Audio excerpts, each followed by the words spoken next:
Hello. What's up? What's up, guys? We are so live. We are so back on a Wednesday evening with a friendly face. Eric from Pack Battles here with us. How's it going, everybody? We as Ricky and I prepare for these streams every couple of weeks, we were talking about, hey, who should be the next guest? And both of us almost unanimously were like, we are way overdue on inviting Eric from Pack Battle onto the stream. So thank you so much for joining us. We have a really cool topic to discuss, of which you are a very experienced mind. And so, we're excited for the volume today, man. No, I'm excited. I've been waiting for my time, gentlemen. My time has finally come, so I'm here. I'm ready. Your patience is paid off. By now we've kind of got our agenda figured out, and we're well media trained. Our agents really have our personalities in check, and so you're gonna get the best versions of us. I love it. Just kind of been sitting by the window waiting for my time. I'm like, I was just gonna say, I'm just picturing Eric, just picturing him sitting there like, why haven't those guys invited me onto the Midweek Machamps yet? Hey, babe, just flipping through his Dragon Ball Z binder. Man, wouldn't it be cool? Well, I'm excited to have him on. I was just saying like a minute ago before we went live that I've been looking forward to this for about a week or two now. So really excited. And Jake, should we kick off with a summary of what we talked about last time? Yeah, I think that would be the right move, my man. Okay. Well, we took a surprising number of months away from sweaty market episodes. We always talk a little bit of market, but we hadn't had a market specific episode in a while, which was sort of surprising to both of us. So we did, really the main topic of that last stream was the state of the state at major card shows in 2026. So the collecticons and the card parties and the front rows, what's the vibe in the room, what's going on in the room in 2026. And where is it heading? And so if that's your jam and you missed that one, go check it out. It was a very lively one. The market talk definitely brought the chat to life with questions. So we couldn't get to all those questions. I don't even think we got to half of them, but we did our best. So go check that one out if you missed it. Yeah, we had like pretty much close to 400 viewers the entire time for that stream. So many questions.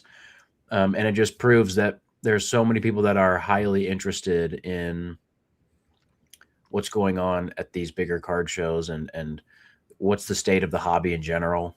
And so I think we'll probably circle back to some version of that topic every so often, Ricky, as we do more shows and as the market changes. We're going into summertime, which historically is a slowdown period. And so we'll see if that bears to be true in the future months. But yeah, let's maybe we just dive right into the traditional topics, because I'm excited to see what Eric has going on for personal collection stuff and big deals. And that's one of my favorite parts of having people on, is the show and tell portion. Me too. I think customarily we start with a PC pickup or just an item we have a personal connection to. And I think we've tended to, it's become tradition now, I think, that we have the guest go first. So Eric, what's your either recent pickup or just an item in your collection that you have a nice story behind? I think the most significant card I have in my collection today kind of stems from that huge sale I had from Dragon Ball not too long ago. At the time was the record sale Dragon Ball card we had in a long time, sold for $23,000, that black label. So funny enough, with that story behind that card, I actually picked up 2 copies of that card raw last year in Collecticon in New Jersey. And my goal with those were just kind of complete master sets. I really wanted to do the master set, so I popped those in the binder, and they were sitting in the binder for months. And then once Dragon Ball started picking up again, I said, you know what, let me pull these out and send these to grade. And kind of looked at both copies. I felt well, one copy was good enough to go to Beckett, and the other one went to PSA. So obviously, what happened with the black label. I sold that one, but I still have the PSA 10 version, and it's one of these significant pieces that I like to remind myself that maybe this is what helped start the boom in Dragon Ball in terms of big sales. And I think I'll probably just keep this one in my collection forever, to be honest, unless it gets ridiculous, expensive or something. But I like it. I really enjoy it. It's a really significant moment in the Dragon Ball world for all my DBZ fellas out there. And it's really, really cool piece. And I really enjoy it. So So tell us a bit about that card. Like, is it serialized? What's the significance? How rare are we talking here?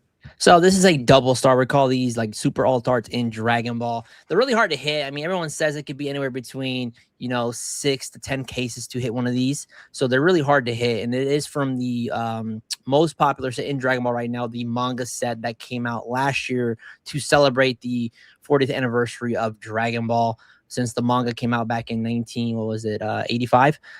So it's really significant. This is the original artwork from Toriyama, I believe. So that's why it's kind of like, I've always felt like it was undervalued for a long time. I mean, this was $200 raw. PSA 10, I think at the time was like $400, $600 maybe. So, I was glad I was able to pick up those two copies back in New Jersey. And the pop on this is significantly low. I mean, we're talking, I think under 150. Wow. So like you think about it, if there's any kind of interest spikes in this, and people want to, like, there's not enough to go around. So I think that's why we're seeing a lot of huge boom in certain cards in Dragon Ball. And the raw or a box of that set right now, last sold, I believe, was 2,500. So if you want to call that the evolving skies of Dragon Ball right now, I think that's a pretty good comparison. Yeah. What was the year on that? This set came out last year, 2025. Wow. So, okay. So a Dragon Ball set that's, less than 18 months old, going for, what's the MSRP of a DBZ box? 120, I think. Wow. Yeah. So we're talking 20X. And now the PSA 10, what's it doing? You said it was going for like 400. What's it up to now? Last confirmed sales that I saw were about $7 to $8,000. There is word on the street that one sold today for close to 30. But I don't think that actually went through. I don't know. I haven't dug too much. It literally happened earlier this morning or something. People are still trying to figure out, did this sale go through? Did it not? But yeah, I think last confirmed sales were like 7,000, 7,500 roughly. Dude, that makes me feel like the black label has some room to grow in value too. Yeah. I'm excited to talk more about that sale and why you did that, Eric, later on in the episode today, because when I was chatting with you about it, really seemed like your goal was to kind of help pioneer a movement, which when I think about TCG popularity and the people who were doing that in Pokemon, it's people like Gary King Pokemon, who was just involved in the hobby long before it was like financially something that kind of made sense. It was mostly for passion and, a little bit of speculation and kind of this idea that, oh, this is really popular now, it'll be really popular in the future. But there were so many examples back then of things that were popular that just fizzled out. And so to know that it would be Pokemon, or in this case, Dragon Ball, it's an interesting call, but also I know that you're not really worried about what it does value-wise, just because you also think it's really cool. And so that's like the best part of it. Exactly. And that's why I've always done it. Because I mean, I enjoyed it. I was losing money on it a long time, to be honest. It was just kind of for the love of the game, man. I was pretty much losing money anytime I opened up boxes. I mean, I would sell cards here and there at the shows. You know how it is. But I mean, for the love of the game, I really enjoy that anime. I grew up with it, and I've always loved the artwork better than Pokemon, in my opinion. So kind of stuck with it. I'm kind of happy we're in a great spot now. So either or, it goes up, goes down, doesn't really matter to me. That's what it's all about. All right, Ricky, what do you got going on, man? Yes, mine's not as exciting, so I was going to ask to go first in case yours is, because you sometimes absolutely mog me in this segment. That'll be 2 weeks from now is when I'll mog you. This time is very tame. Oh, okay. All right. This was a very moggable week because is that a word? Moggable? No, but I understand you. Okay, you get what I'm saying. Yeah. I am making progress slowly but steadily on Legendary Collection Reverse Holo. So if you can boost me, yeah, there we go. So I picked up the Arcanine out of a big deal. I actually last stream I talked about a deal where I bought something at an airport and I traded that up into a lot that included this Arcanine. And so one of the things I love to do is if I'm making $2 or $3 grand on a deal, I'm skimming $300 out of it for my PC, no problem. Exact same deal here with this Dark War Turtle. Just put that in the binder today. I bought about 25K of collections that came to my mail yesterday. So as I was going through it, this is like a perfect example of a binder copy of this legendary collection because these cards just hide their wear really well. So like it looks good, but actually on the back, it's pretty messed up. And then it's more apparent from the back that there's a crease in it, but you really can't, it's one of those, you just can't tell from the front when it's in the binder. So anytime I see something like that, I was like, oh, that'll be mine now, and just kind of pluck it out of the collection. So yeah, that's my PC pickups for today, is just slow and steady progress on the LC binder. How many do you have? What's that? How many do you have? I actually track it in collector, but I would think that I'm a little under halfway through. I would guess 40 of the 100, I think it's 110 reverses. I probably have somewhere in the 40s now. Awesome. Yeah. It's one of my favorite things to do as well, is when I come home from a show and just I've got, a handful of e-readers that I was able to snipe while I was walking around at the shows or something. And I think I came home and put like 8 or 10 of them in my binder for my e-reader set. And I counted, I have 53 more cards left until I'm done with Expedition, Aquapolis, and Skyridge. Wow. And it's I think it's 990 cards total. So we're making so much progress. Nice. What's yours, man? PC pickup for me is going to be this little number right here that walked up to my table at West Coast Card Show. Ooh. This is PSA 10 Reverse Hollow Dratini from Team Rocket Returns. This is a Pop 21 card. And it completes my set of Dratini, Dragonair, and Dragonite reverses from Rocket Returns. Nice, dude. Congrats.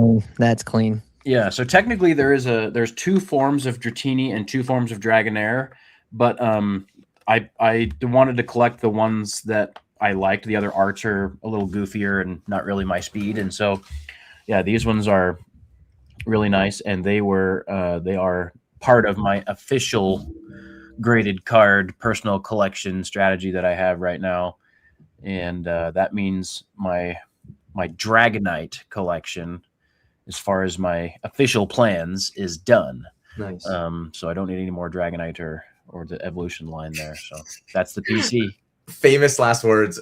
You and I are big Dragonite heads. So I actually downsized my Dragonite. I originally had 4 pages in a 12 pocket binder for Dragonite. And I was like, I'm just going to focus up my collection and I'll just do the 2 pages. And it has just expanded. There's just like a 3rd page of Dragonites at the back of my binder now because I just love that, man. I just keep seeing cards. I'm like, I have to keep it. Yeah, you got to own Dragonite cards. They're so perfect for Pokemon because he's like powerful but not too fierce, and doesn't take himself too seriously, but also like goated and powerful. So anyways, totally.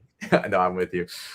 Before we move on to notable or favorite deal recently, your brother Jake pointed out that Game Boy Drew's Bubble Mew happens to end during our stream. I've got it pulled up in the background here. It's 45 minutes left. So wherever we are in the stream, we'll be somewhere in the tall grass, probably like in the middle of Hitmon Topics. But that'll be, I'll just keep an eye on that. Maybe when we have like 2 or 3 minutes, 5 minutes left in the auction, we'll just watch it live together and commentate and see what happens. Yeah, that sounds awesome.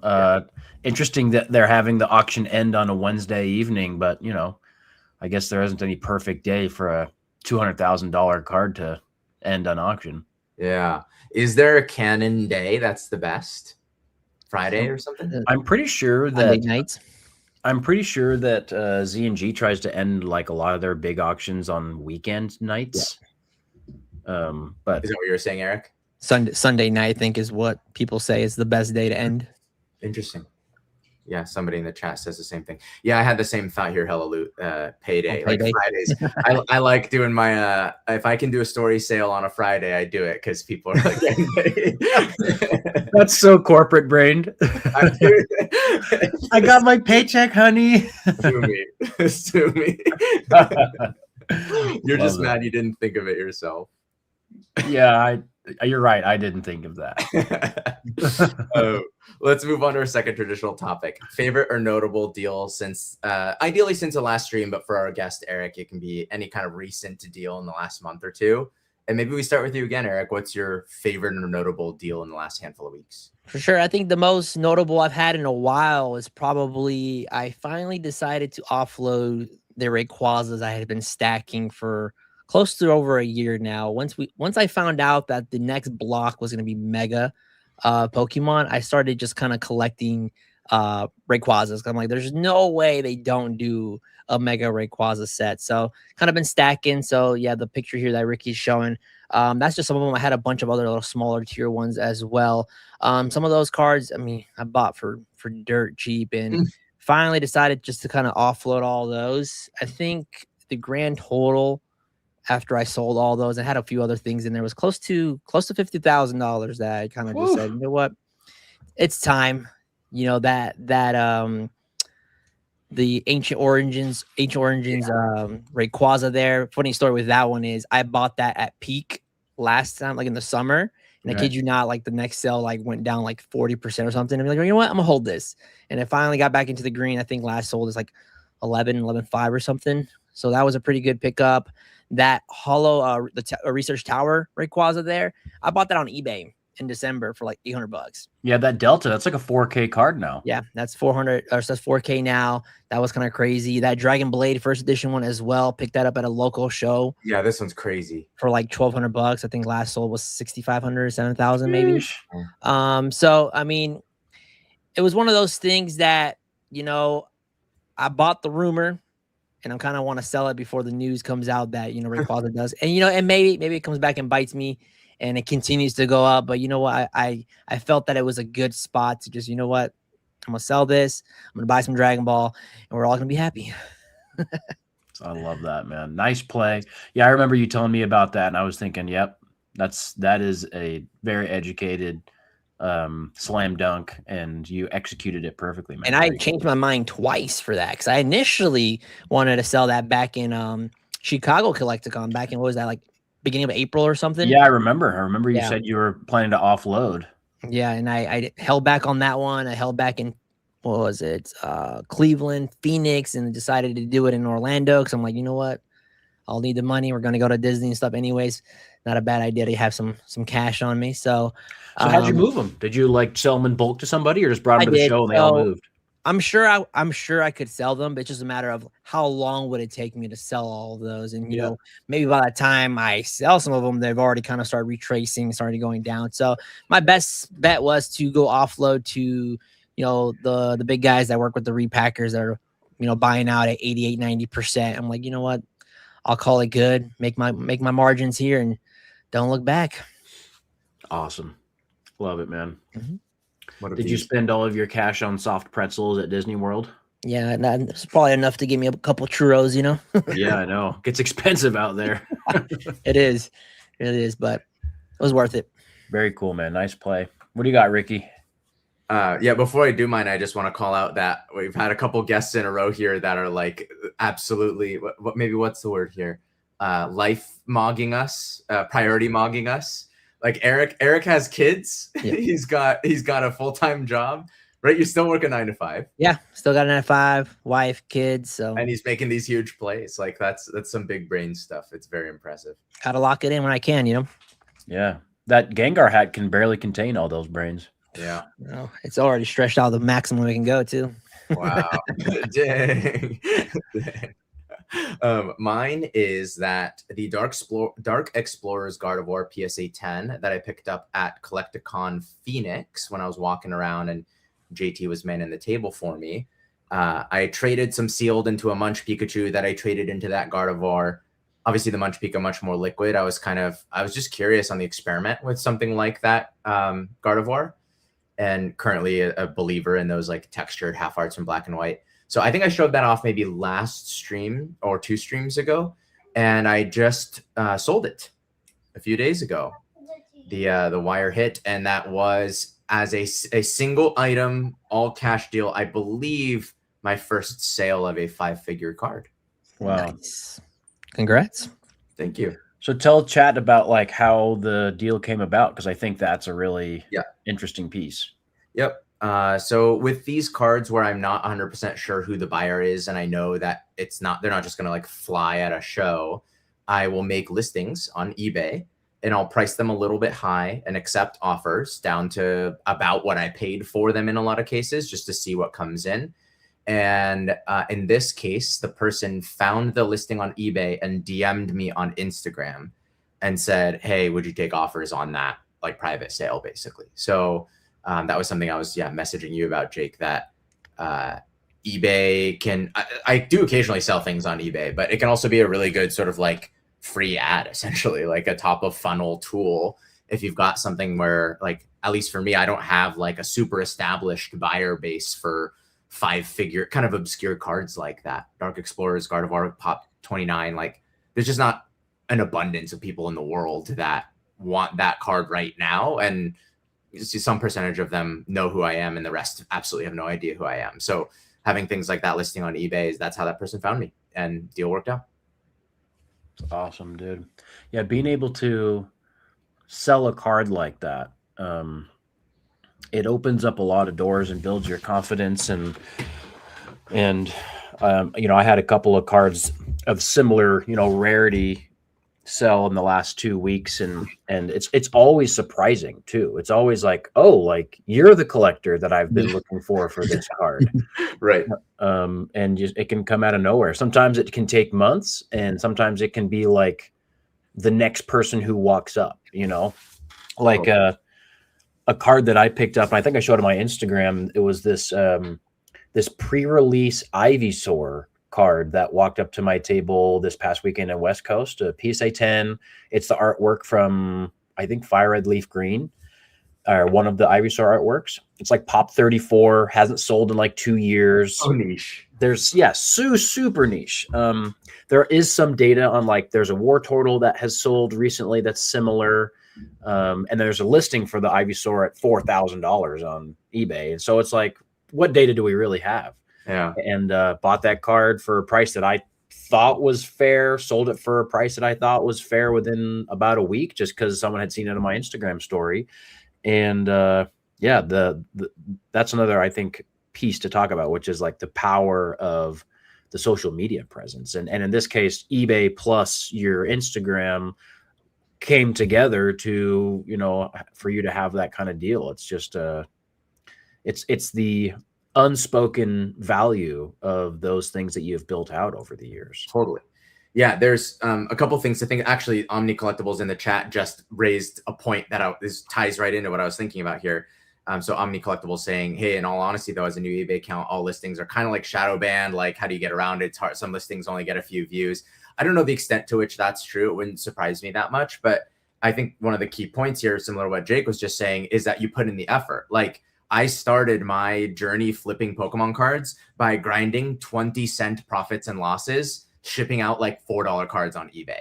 Because I was just like, oh, and the whole point was, I've said this before on the stream, I was accumulating sealed, and I was like, someday I will need to sell them, and I will need to be people will need to trust that I'm a good person to buy this, like, you know, whatever could be thousands of dollars of boxes from. And I might want to do that on eBay, and I might want to be able to point to, hey, I've got hundreds of positive transactions with no issues. So that would be a recommendation. You don't typically sell a $10,000 to $20,000 card when you're in your first 5 eBay transactions. One of the things that's fascinating about this is a person who, when I looked at their profile, wasn't following me. It's not a Pokemon profile. It was like their personal profile. It had a lot. I want to say it had like cars and stuff on it that they're like modding or whatever. But I don't think this is somebody who follows me on social media or like watches my content. Wow. But they said, I will pay you by wire. And then they did. And I received the wire. And if you, obviously for folks, like, wire is like one of the most irreversible payment methods. It's essentially the most irreversible payment method. Like, once you send a wire, it's gone. It's not like PayPal goods and services or whatever. So I'm making some assumptions there. I didn't ask the guy if he like knows anything about me or my seller reputation or whatever, but I have to assume that the combination of the social media presence plus the eBay store with hundreds of positive transactions and no negative feedback was enough to give him the confidence that he could send me over $10,000 by wire after like a 10 back and forth DMs. Yeah. Well, but the fact that you had that Instagram, you know, account with, you know, like 50,000 followers or whatever the number is, and you know, you've got that feedback on eBay and like all of that can create that credibility. It's awesome. You have that reputation you have to maintain, right? And that's why a lot of people, when we do deals, like, you know, they send the cards first, then I pay them after or whatever, because they know, like, hey, I've been building this for years, right? I'm not gonna throw it all away for a couple $1,000s. 100%. I tell people that all the time. And I had $25,000 of cards. I'll put a video out on Monday on it. But I hadn't paid for any of them when they had landed. And these are people who just watch. They're like, I watch your channel. I know what's up. You're good for it. It's exactly what you're saying, Eric. It's like, hey man, I'm not gonna ruin this whole thing for $8,000 of Pokemon cards. I wouldn't ruin it for $1 million either, just to be clear. But like, there's an insurance there, right? Like I tell people that a lot. Like you could potentially get somebody to pay you more, but you know that like this is going to be an easy transaction and that it's going to go smoothly for you. And like a lot of people are willing to give up a few percent for that convenience and confidence. As you should. You buy the seller in a lot of cases. Yeah. And Omni Collectible saying it can bounce, which is scary. I wait till the wire posts to ship anything out. Once the wire is on your side, I don't think it can be reversed, to my knowledge. But I wouldn't do it while it's pending. Yeah, I've never heard of that happening once it's in your account. Jake, I think, you didn't do your favorite or notable deal yet? No, mine's kind of 3 or 4 different deals, but it's kind of my experience at these past 2 shows that we were at since our last program. It was Card Party San Diego and then West Coast Card Show. We stayed down in SoCal in between the shows instead of traveling all the way back and forth, and ended up making kind of a longer trip. But frankly, like from a business standpoint, both of those shows were slower than I anticipated. Yeah. And not that they were bad experiences, not that we didn't do enough for it to justify it and all the other stuff, but slower than I anticipated. And our saving grace was the fact that we did some significantly beneficial deals with other resellers at these shows. And what happened 3 different times between those 2 shows were someone walked up to the table and sold us a big stack of singles, and a lot of them vintage. And then I have a good friend who I know streams singles on Whatnot. And, the way that they stream, those cards can go for big premiums, especially clean vintage stuff that's harder to get, e-readers and mid-era stuff and that kind of stuff that doesn't sell so frequently. It can go for big premiums on Whatnot. And so I took some of those singles and I just brought them right to this person and was able to kind of quick flip a good amount of cards in over the course of those 2 shows that kind of locked in some profits to really justify what happened at all those shows, with just how absolutely insanely expensive it is to be traveling for 11 days in Southern California. And it was really cool to know that it's not just about getting cool cards, not just about selling them at your table, but it's also about having a network of people that you can understand their business and know that how you could potentially make a mutually beneficial deal with them that can increase liquidity for you, right? And I think that's what a lot of people who are long-standing in this industry have really started to lean into, is a lot of wholesale business like that. And not that that's the direction that I want to go for all of my stuff, because I really do enjoy finding the right collector for specific cards and meeting people and meeting lots of new people. But a good portion of the business can be from, yours to another person because they have a good sales channel for it. Yeah. That's a huge thing in the space now. Having that outlet, which I feel like we didn't have when I first started. There was never really an outlet like for myself with those Rayquazas, just being able to kind of move it on and just get your money and move on is a huge thing nowadays. That there's people that do Whatnot, you can go offload them and they'll buy all your singles because they always need it. It's a pretty big thing now in the space. So yeah, it really is. So I guess one of those stacks I will speak about specifically, it was you know, my favorite situation ever, which is someone walks up with like a stack this big of e-reader hollows. There was Crystal Lugia, Crystal Nidoking, Hollow Umbreon from Aquapolis. Once I bought it, I walked over and showed Ricky, and he was like, I hate you. Just a beautiful, you know, like, and it's not just because there's value and a potential upside. It's because that kind of stack walks up to your table, like, you know, maybe 2 or 3 times a year if you're vending as frequently as I'm going to go to 40 shows this year, and that might happen 2 or 3 times to me all year. So like that's what's so exciting about those kinds of things. Yeah.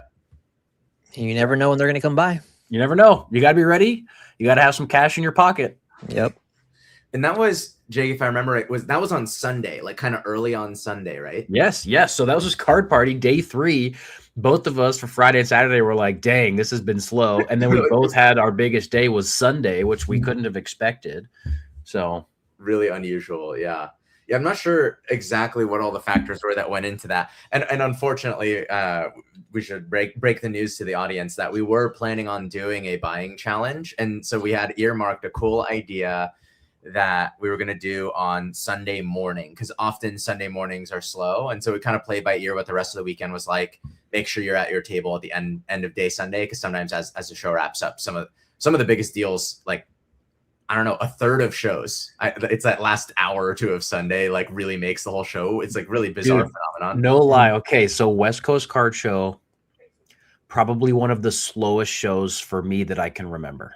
Like, probably the slowest show that I've done as far as like sales. Yeah. Well, and buying, because buying in California is so tough. Yeah. And you were right, so much competition. You had an amazing position in the venue. Yeah, I was in the front.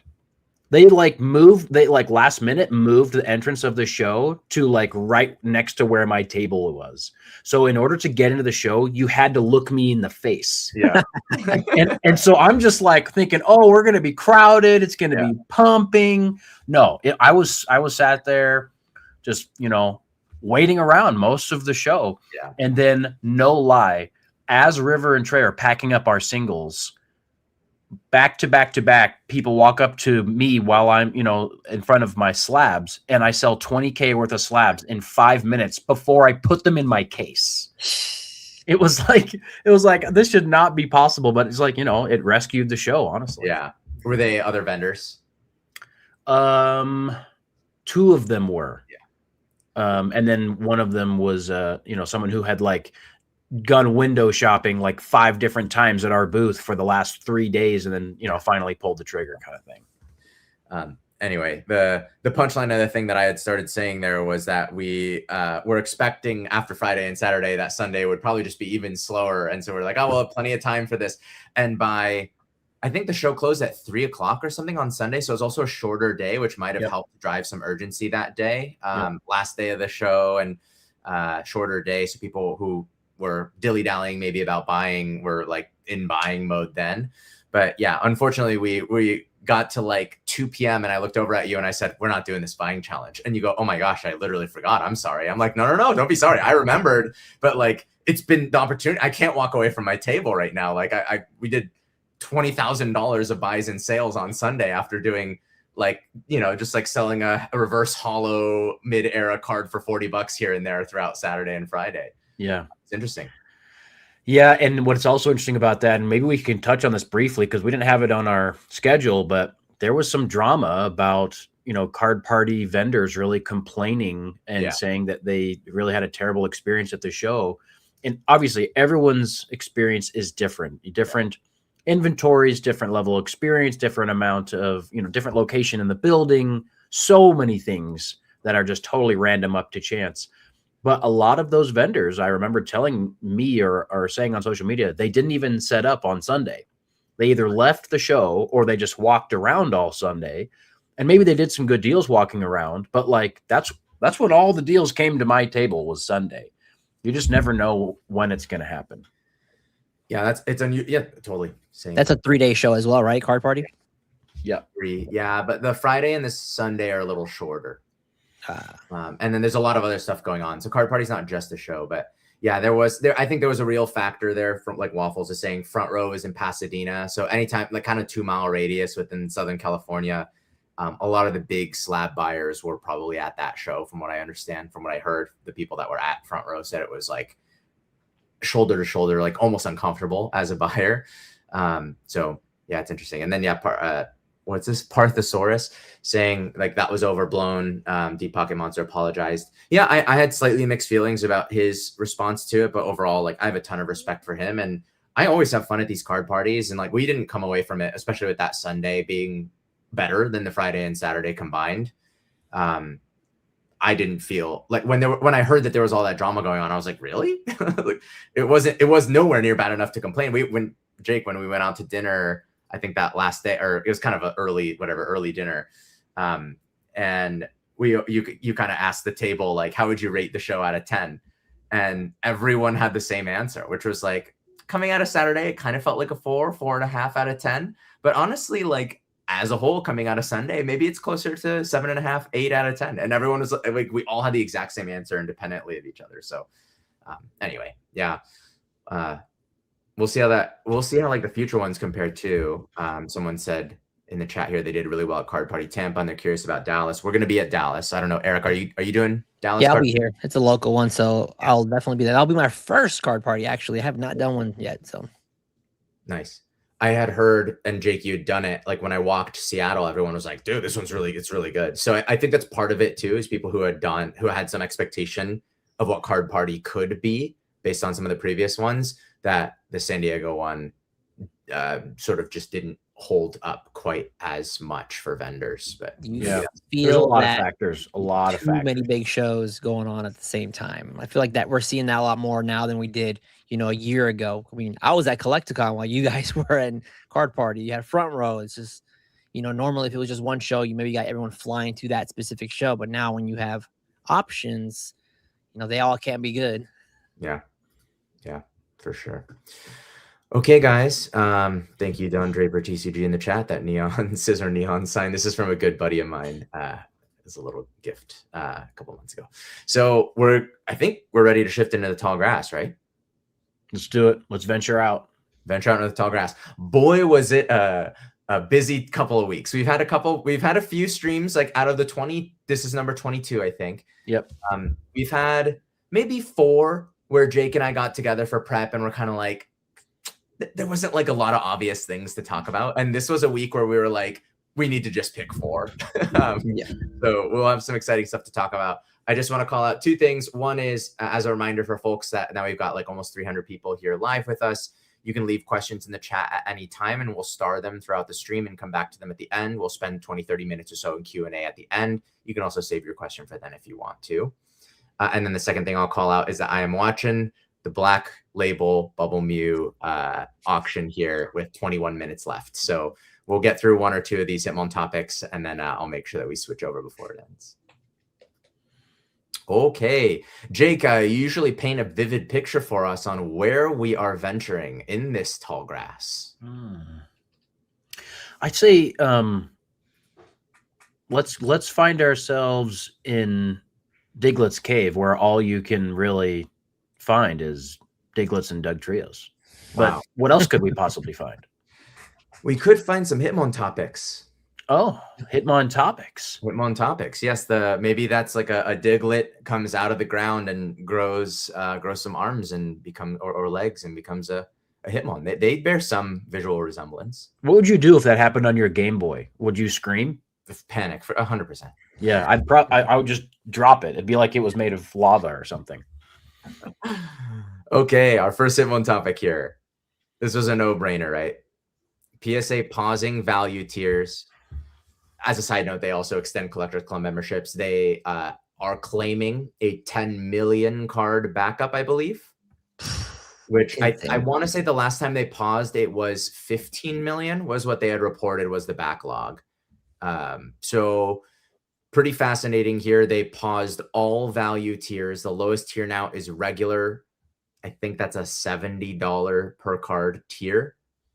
So it is very, very pay to play now. Let's all give some thoughts on this. What are our reactions? Is this a surprise?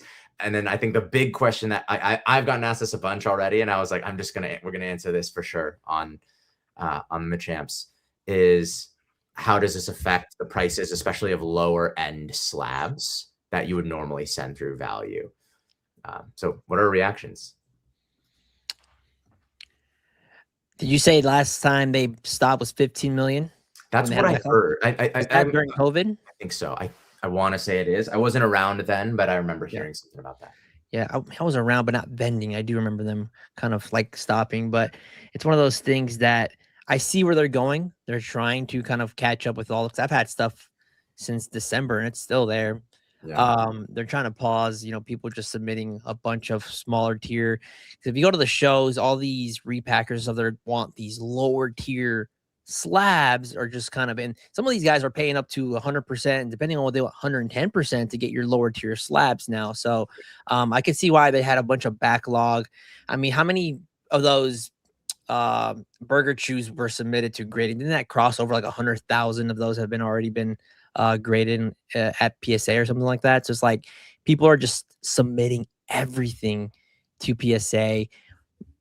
A lot of people do the mystery bags, flippers, the arena clubs, all those guys that need super cheap slabs. And it's interesting. I'm very curious to see what happens moving forward. What are these companies going to do when they can't get these huge amount of lower tier slabs, which the majority of them need them to offload the or to do the the mystery bags, the lower tier ones, the $25 ones and whatnot. So I'm really interesting stuff here. I mean, I'm happy in the sense that they're actually focusing on what they already have. A lot of my stuff finally is already moving. It's been since it's been months and they're finally moving. So but sucks at the same time when not every card warrants a $125 submission. So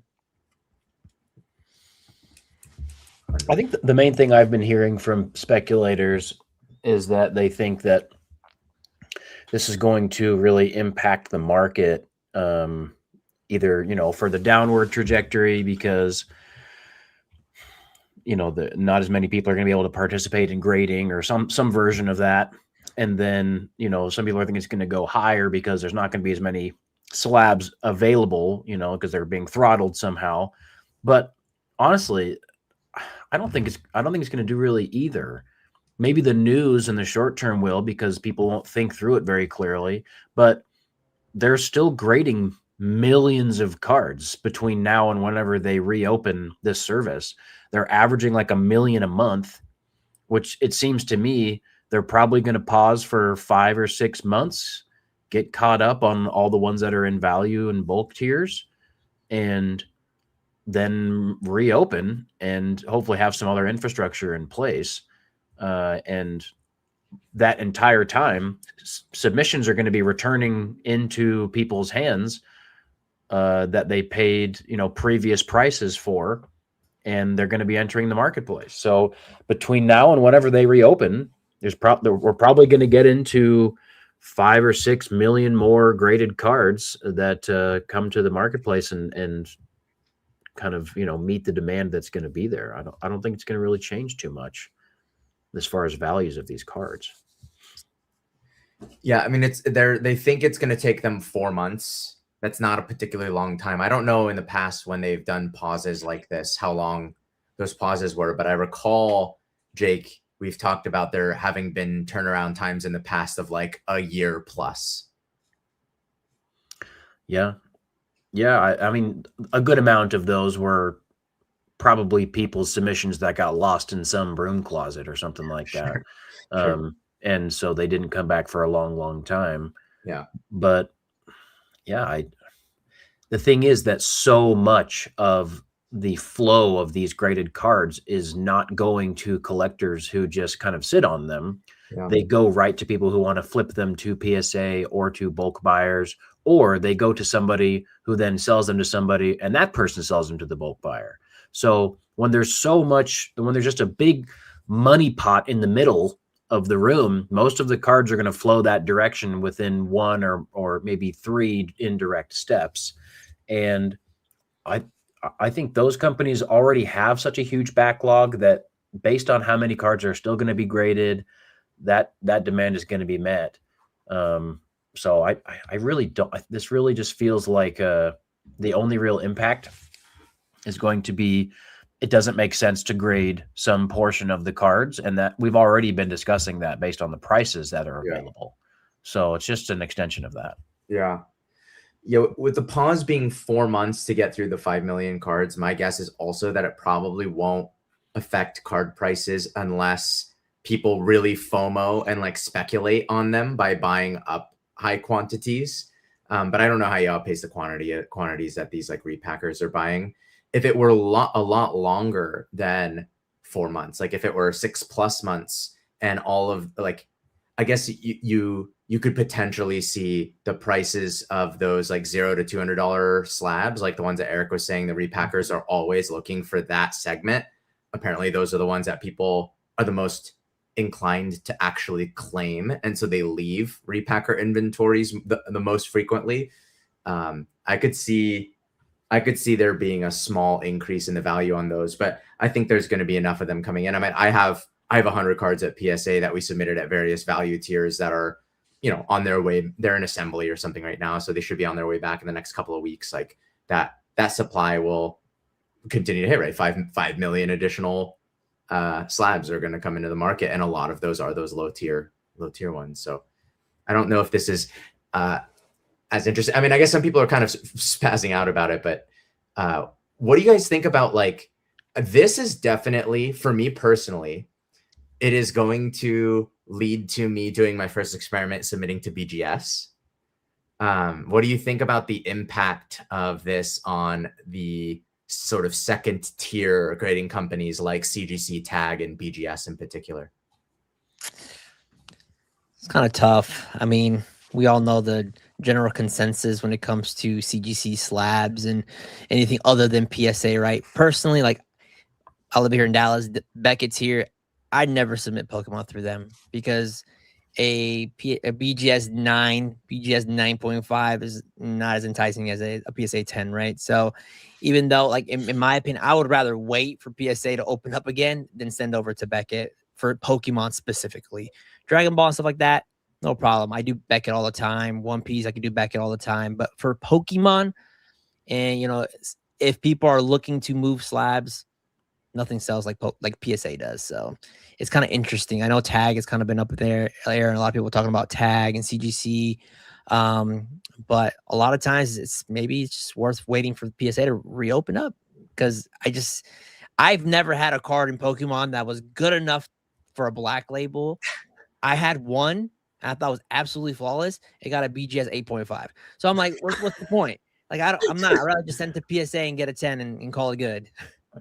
You're scaring me. I want to chase that black label though. It does. I mean, if you hit, that's where the money is, right? If you hit a Pokemon black label, I mean, you're talking crazy. I mean, One Piece and Dragon Ball have such great quality that a lot of times a PSA 10 to a black label might only be like a 2 to 3x. Interesting. 4x. So, and then Pokemon, a black label can mean, 50x, depending on whatever it is. But I mean, interesting, give it a try and see how it works. You never know. Maybe you do get a couple black labels. All you need is one. I doubt I'll get a couple. But I don't know. It's going to be an interesting experiment. Part of it's for the content. It's like, well, it'll be fun to grade with a different company for once and see what happens. So we'll see. I've set some stuff aside, but I know our friend Ern is he always like sort of grades through CGC as like part of his flow. But I think he's doing more now. And then I saw in the chat, I remember hearing this. Tag is also on a pause, and I think CGC did something with one of their lower tiers, but Tag, like immediately upon the PSA news, like the same evening, I think they closed up their smaller tier. And Jake, I'm not hallucinating yet. You graded your first card with Tag in person recently? They had like a show special where you give it to them on Friday and they give it back to you on Sunday. But that was the only tier that they had open, was like the express pay $150 or $250 kind of tier. So I don't know. Like, I think the short answer to your question is all of these companies are going to get more business now, especially from collectors who just want their stuff for themselves. But the majority of people are grading cards to increase value to sell. Yep. And if that's the case, they're going to wait and go with PSA, or they're going to pay up extra for PSA. Indeed. Fun times. Let's move on. So I'm keeping an eye on this Bubble Mew auction, 9.5 minutes. So I think that'll put us probably perfectly. Once we talk through this topic, we'll have a few minutes left and we can switch to the auction. Our second Hitmon topic here is the Pokemon Company banning the sale of slabs and Japanese Pokemon Center products and items over $1,000 at official Pokemon Company hosted events like Worlds and NAIC. Ooh.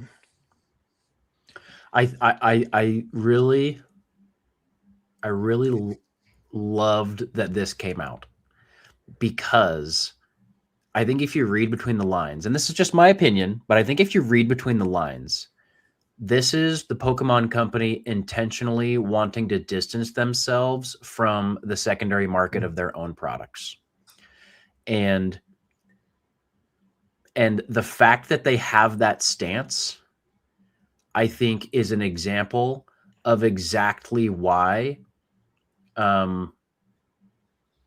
what has happened in the last 2 years with the value of these things has happened. Okay. That they are almost trying to say, they're staying like aloof from it. They're like, we're going to put out the amount of cards that we think makes sense based on our profit margins and our production capabilities. And then whatever happens in the secondary market happens. And because that's the case, that has allowed the secondary market to thrive and not be just absolutely choked on supply. Mm-hmm. And we'll talk about this in another one of our topics, but they printed less cards last year than they did in years previous. And I think it's because they're just playing more and more agnostic to the secondary market. They don't want to be affiliated with it. Like, there is no Pokemon Company official stance on the fact that their Illustrator card went for $16 million. There's, no stance on the fact that rando people in Europe have just boxes and boxes of sealed felt hat Pikachus.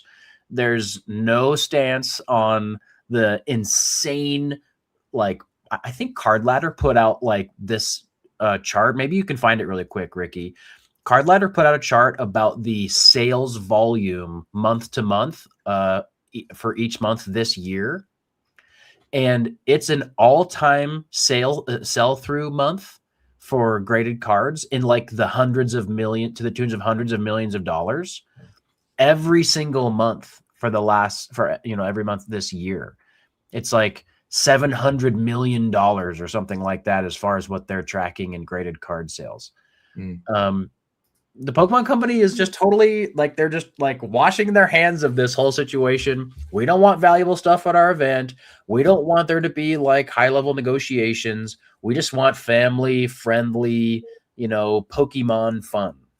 Do you think this is a way of them kind of like covering themselves? Like, if something bad does happen at the show, someone gets robbed for $50,000 worth of cards or whatever, they can't go around and try to sue the venue, try to sue Pokemon for it. So it's like, I think can't have expensive stuff here. There's a security piece of it, right? They just, aren't going to introduce that possible risk. They've obviously, their PR people have definitely seen the number of card stores that have been broken into and all that kind of stuff all throughout the world. But I think that's a part of it, Eric. But I really think that they just want to exist in their privately held company numbers and margins, and then let the chips fall where they may. Let the people elbow each other and knife each other at Target in front of the booster bundle dispenser. Like, I really think that they just don't want anything to do with it. Yeah, it's interesting. Is this the chart you were talking about, Jake? Yes, that's it. That's it. Yep. Yeah. So just look at this. I know. This chart, I know it seems up and to the right. These are hundreds of millions. Each square is 100 or 50 million, or what is that? Yeah, 100 million in sell-through of slabs. Yeah. Up only, baby. Big up. I had some people ask me, I had a couple folks ask me like, hey, how does this banning of the, what's your take on it, or how does it affect your business? And I was like, I didn't even know you could vend at official Pokemon card events. Yeah, I think it's like some sort of invite only thing. Anyway. Yeah, okay. I was like, no, this will affect my business zero. Like we're all good. So I think for official Pokemon events, I think why not? This is fine. And yeah, it does feel like a distancing themselves. Obviously, there would be no other reason to do this other than to distance themselves from the secondary market, because then vendors are showing up with cards with stickers with $25,000 on it or whatever. And there's a lot of people in that room that that live in that bubble that may not be aware of that, or don't want to be sort of faced with that when they're just at like a, whatever TCG tournament or something. Yeah. You have to be grandfathered in, says Elder Unlimited. There you go. I'm not grandfathered in. I'm just a little baby. So we're just young bucks. Yeah, indeed. And yeah, as Hello Luke said, protecting their player base. Yeah, I mean, at the end of the day, it's a TCG. Like, it is a trading card game. It is meant to be played as a trading card game. I wouldn't say first and foremost, because Pokemon obviously is extremely aware of the collectability of their IP, but for sure, like there's words on the cards that mean things when you actually use them in a game. Is that right? Yeah, that's what I've heard. This Dragonite, I didn't even know there are words on here. Yeah, there's words. You were just looking at the angry man. Yeah, I just saw 120 HP. Seems like a lot. Yeah. Okay, guys, we are 3 minutes on this Bubble Mew auction, so I think it's probably perfect timing to shift over to it. There was some discussion in the chat about the quality of the black label. Like a white corner. Yeah, I mean, like, yeah, is that on the card itself? It's honestly, it's so hard to say without having the card in hand, because they seal this like into a there's like a sleeve inside of Beckett slabs. Yep. So all of my black labels have like a little dust or something on that sleeve inside of the slab or whatever. Like, it doesn't make it not a black label. Yeah, they need to fix that. The quality control at Beckett, it's ridiculous that you get back a black label and then the penny sleeve inside has finger marks or something in there. Like, are we serious here? Like, it's not. It doesn't really make sense that they're doing all that. So hopefully, they're revamping that process and getting those things fixed. Yeah, I hope so, man. So the last sale for the auction for the other one, the second of the Pop 2 of this Bubble U PSA 10 went on Golden. Yeah. And what was the hammer price? So I know after buyer's premium was like 230 or whatever. What was actual hammer price? I think it was 260 was the including buyer's premium, and their buyer's premium I think is 22%. I know 20 to I think I've seen as high as 25 depending on what it is, but I think normally they land at 22%. Yeah, I think so. Let's see, can I find the listing at all? Maybe not. I'm gonna try to find that listing and see if we can find the exact. You might have to filter by sales. Yeah, I don't know how to navigate Golden's UI very well, so maybe someone in the chat knows. But just a quick Google search here. It sold for 236,543. So if there was a 22% buyer premium there, hammer price was $193,888.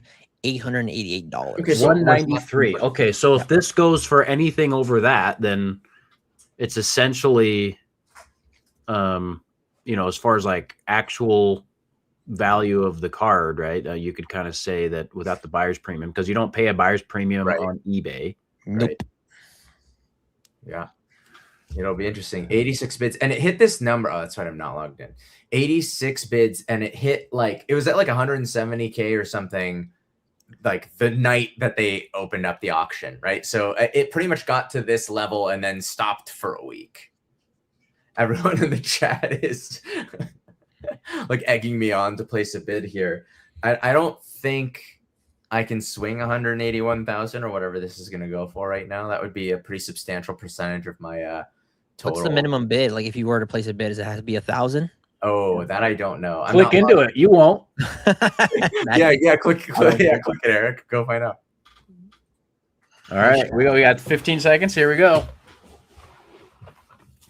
If there's any last second action on this. Interesting. Golden's auction only had 59 total bids. 2, 1. 86. Okay, it's going to calculate. I think it finished at 181. No last second action. Wow. There you have it.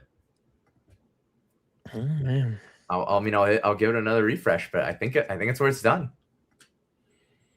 And I don't think with eBay you can do like extension, like with Golden, they can do like, oh, just kidding, it's 30 more minutes. I don't think do that here. So I think it's Dunzo at 181. And this one had the that one had the little black sticker, right? The NBA. This one did. It did have the NBA sticker, which definitely calls into question some discussion about the actual value of that sticker. Because Jake, you had told the story, I think last stream, about somebody going and getting a sticker on a Mario Pika or a Luigi Pika, I think it was, and selling it for 50% over the previous all-time high or PSA 10 comps or whatever. Yeah, I think in this case it's kind of a moot point, right? Because the highest grade in the hobby is the Beckett Black Label. And so these other cards that are getting the NBA sticker, they're typically PSA 10s. Right. And so like the NBA sticker is like this kind of feeling of, ooh, like, does it have a chance to get a Beckett 10 or a Beckett Black Label? This is better than a PSA 10. But like this card was already at the pinnacle. Yeah. And I think they put, that sticker on there. I don't think it really changed much, but 181, I don't know. The word I wouldn't say is surprised. I think that the other sale was so shocking, but it could also very well be that like there was only 2 people who really, really wanted this card. One of them already got one, and then the other one just got this one. Like, that's a real possibility when it comes to high end stuff like this. Yeah, I'm gonna see. I know that the guy who bought it, the previous one, had said that he was interested in this one, but I don't know how true that was, or if he was just sort of gathering attention or something. I mean, he is collecting like all the Bubba Mews, so I would not be surprised if he was going after this one. But who knows? The Hala trainer, I think, is what his name was. I think. Yeah, that sounds right. Something like that. Yeah. Okay, very interesting. So other thoughts here. Someone had said this in the chat. Sean Collins had said Black Label is stigma or stigmatized in the hobby right now. It is interesting, man. Obviously, Jake, you've seen me dabbling a little bit more recently in Black Labels. I bought a world first Pop 1 Rockets Doug Trio from Ascended as a bit of a, like, I don't know, who knows? Like, let's see what happens. And one of the reasons I like buying them, I haven't said this publicly, one of the reasons I like buying them and posting about them is because they get people worked up. And it's like a marketing thing to own one. So every time I post about one, the comments are like, there's no way this is worth X amount. There's just like everyone's debating whether this is valid or if the centering is terrible, or there's just, everyone has like this opinion on it. But I think it's really an interesting experiment in like what people are willing to pay for collectibles, because a Pop 1 world first of a card that should be relatively hard to grade, but that probably won't get a lot of submissions to Beckett. It's like, how do you value that? Is it 3x over PSA 10? Is it 10x over PSA 10?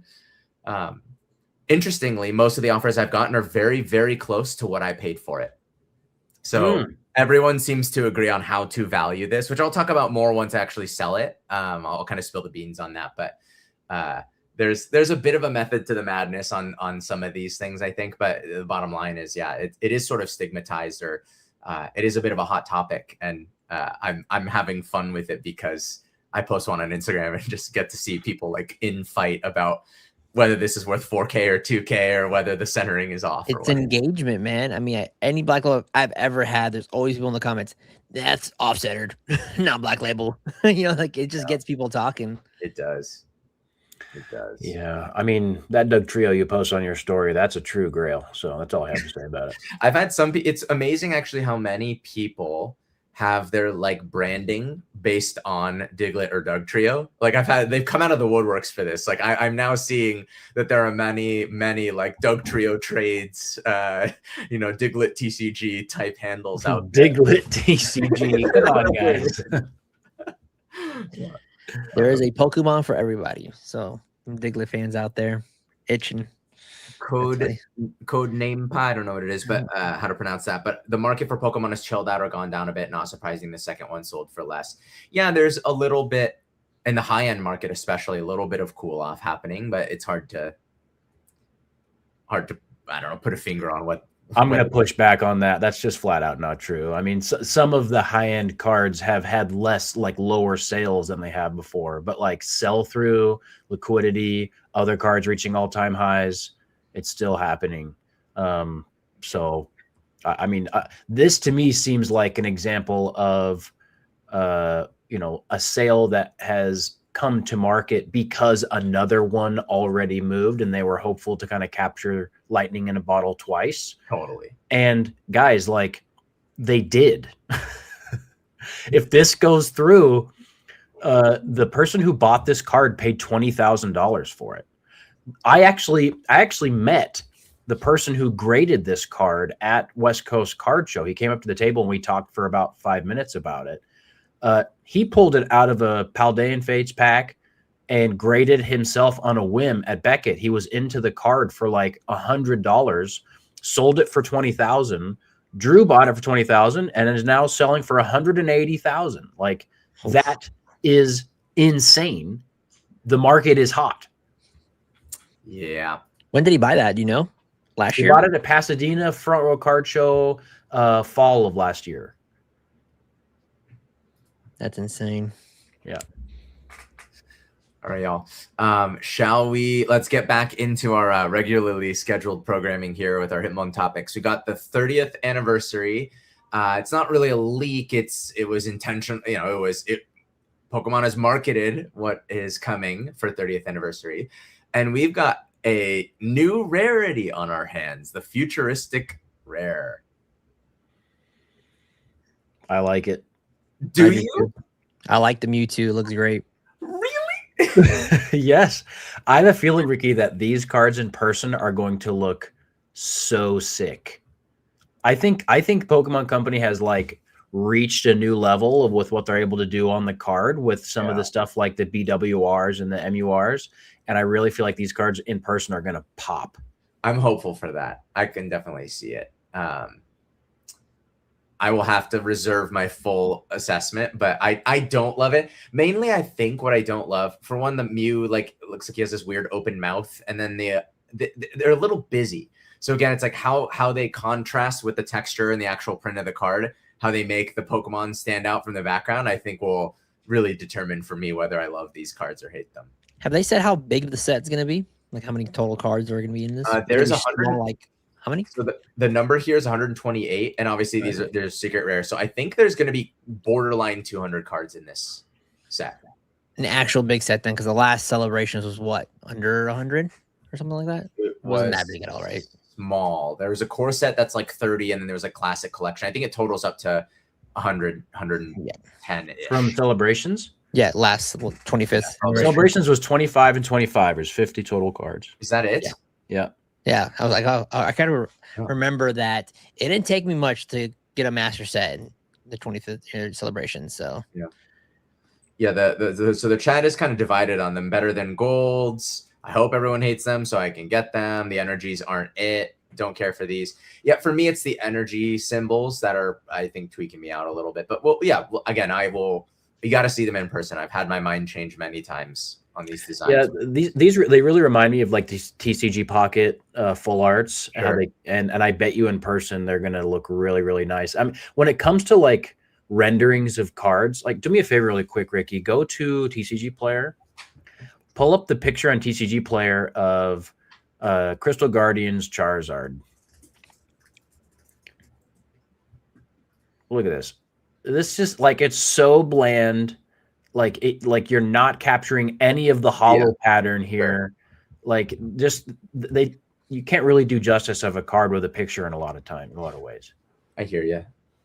I totally agreed. I hope it will be good. As of right now, I don't love these. That's just my personal take. I love this Stuckachu. Yeah, that's great. Stuckachu is my son. I love him. Yeah. You think these are going to have texture on them, like in the words area? That's a really interesting question. I was assuming no.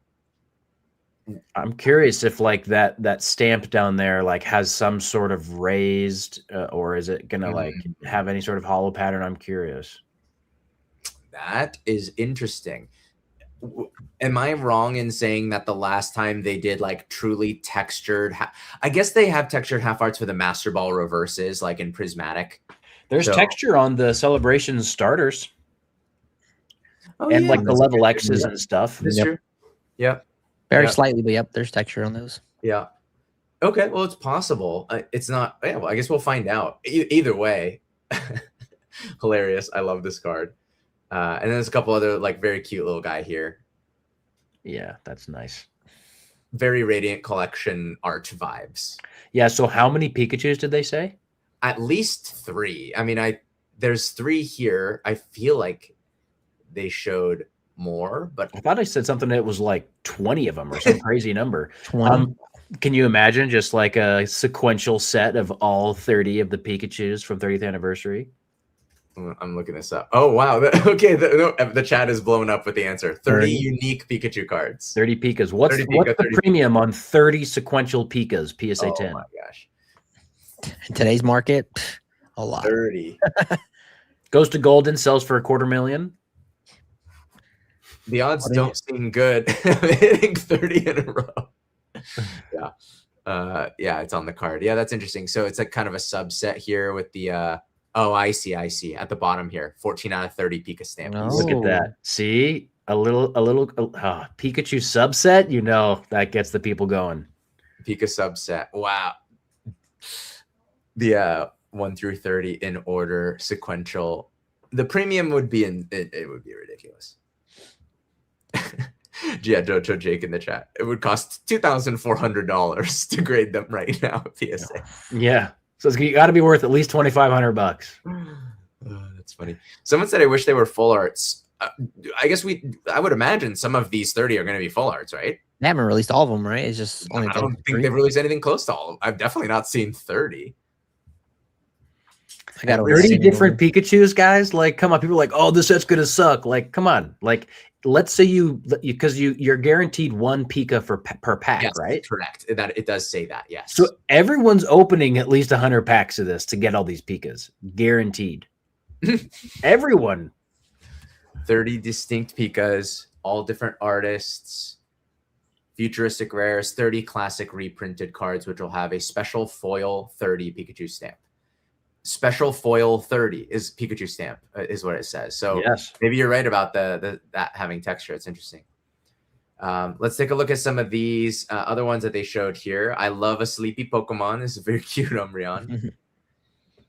So this set right here, like these half arts, they remind me of what they did in Celebrations, right? So you had all the legendaries, Zekrom, Kyogre, Groudon, Lugia, Ho-Oh, that kind of stuff, where like those are like your kind of your bulk pulls from the pack. And it seems like that's what these are going to be. The Umbreon, Espeon, and probably others are going to be like the comparative bulk from the set. Okay. Yeah, I would guess so. That would make sense. I really like that Lapras. Yeah, it's a great card. It's great. Psyduck in there. This feel. Drifloon. That's so great. Yeah, this is so good.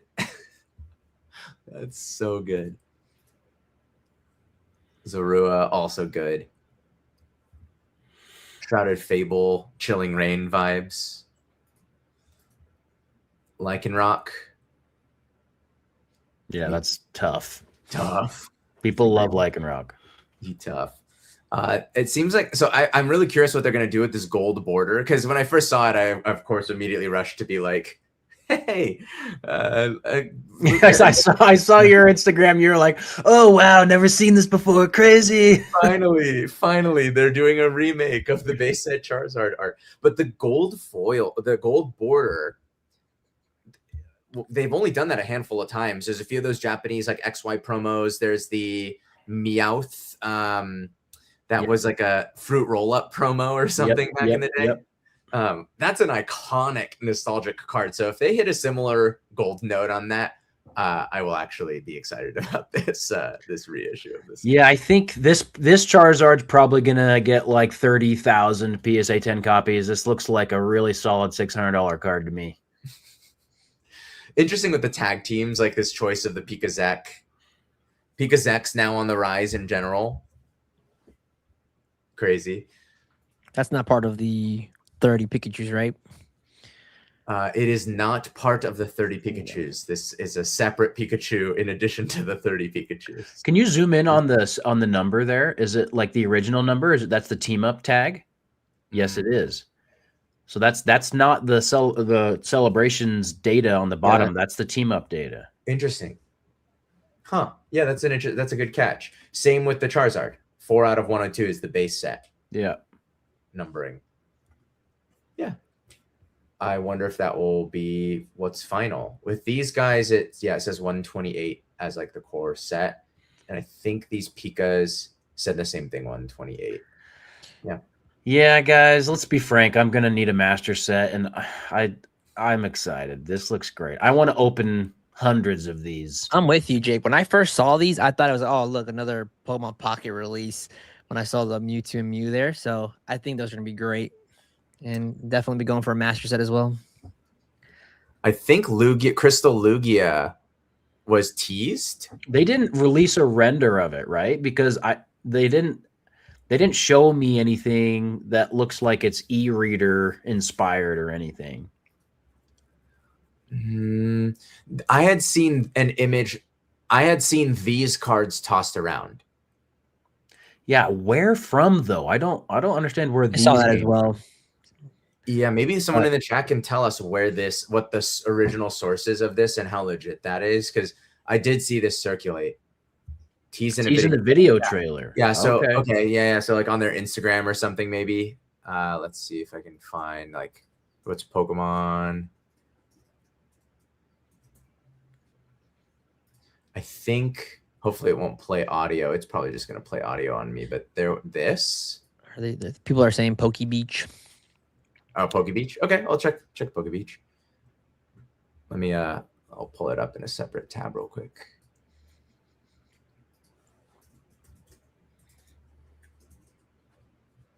Zoom in on squished Pikachu's face. Yeah. That's the move. There's a few additional Pikas we didn't see in the arts just now. Oh, look. Yeah. Okay, now it's ringing a bell as to where we saw this. It's this video, I'm pretty sure. So we got the Umbi.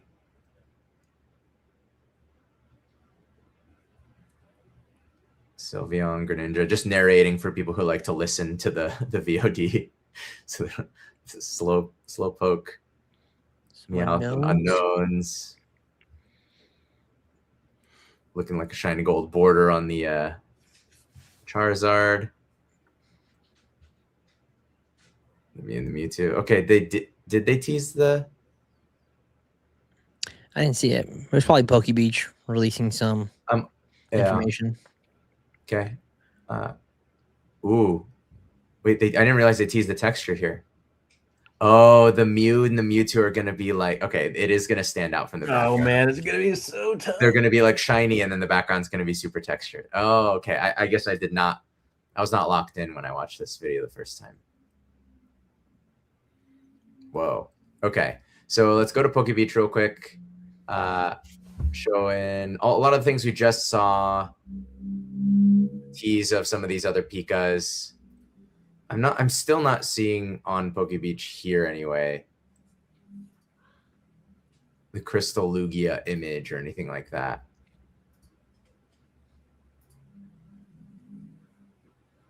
An older trailer. So maybe, yeah. Yeah, so this was the one they released at Worlds. Okay. Okay. Yeah, the legend cards. I mean, it would make sense. We've been saying it for a while on this program that they're gonna revisit Shining or Crystal or something. They were due to revisit Crystal. All right. I think it's enough on 30th. Anything else on 30th you guys want to talk about before we go to our last Hitmon topic? I'm good. Let's run it. Let's go. Our last Hitmon topic. Pokemon TCG printed 10 billion cards in 2025. So they released their figures from March 2025 to March 2026. 10 billion cards. And I think that is a flat or decrease year over year. Yeah, it's less than 2024, which was less than 2023, I believe. So according to this, 85 billion cards worldwide. Hang on. What? Hang on. 10 billion cards. What? This is saying over 85. Oh, this is total. I see. Yes, it is less. 10.2 billion in 2025, the prior year. They added 10.2 billion. And then in this most recent year, only added 10 billion. So it did go down year over year. So they're at and the previous year. So they're at capacity is sort of what that suggests, right? Yeah, I mean, the consensus, I think, amongst people that I follow online who have access to distribution seems to be that this is not surprising news because of how the throttling of distribution, especially on cases of booster boxes, has been horrendous. Yeah, Eric, I know you've had distro for how many years? I applied to distro since 2021, so I've had it for up to almost 5 years now at this point.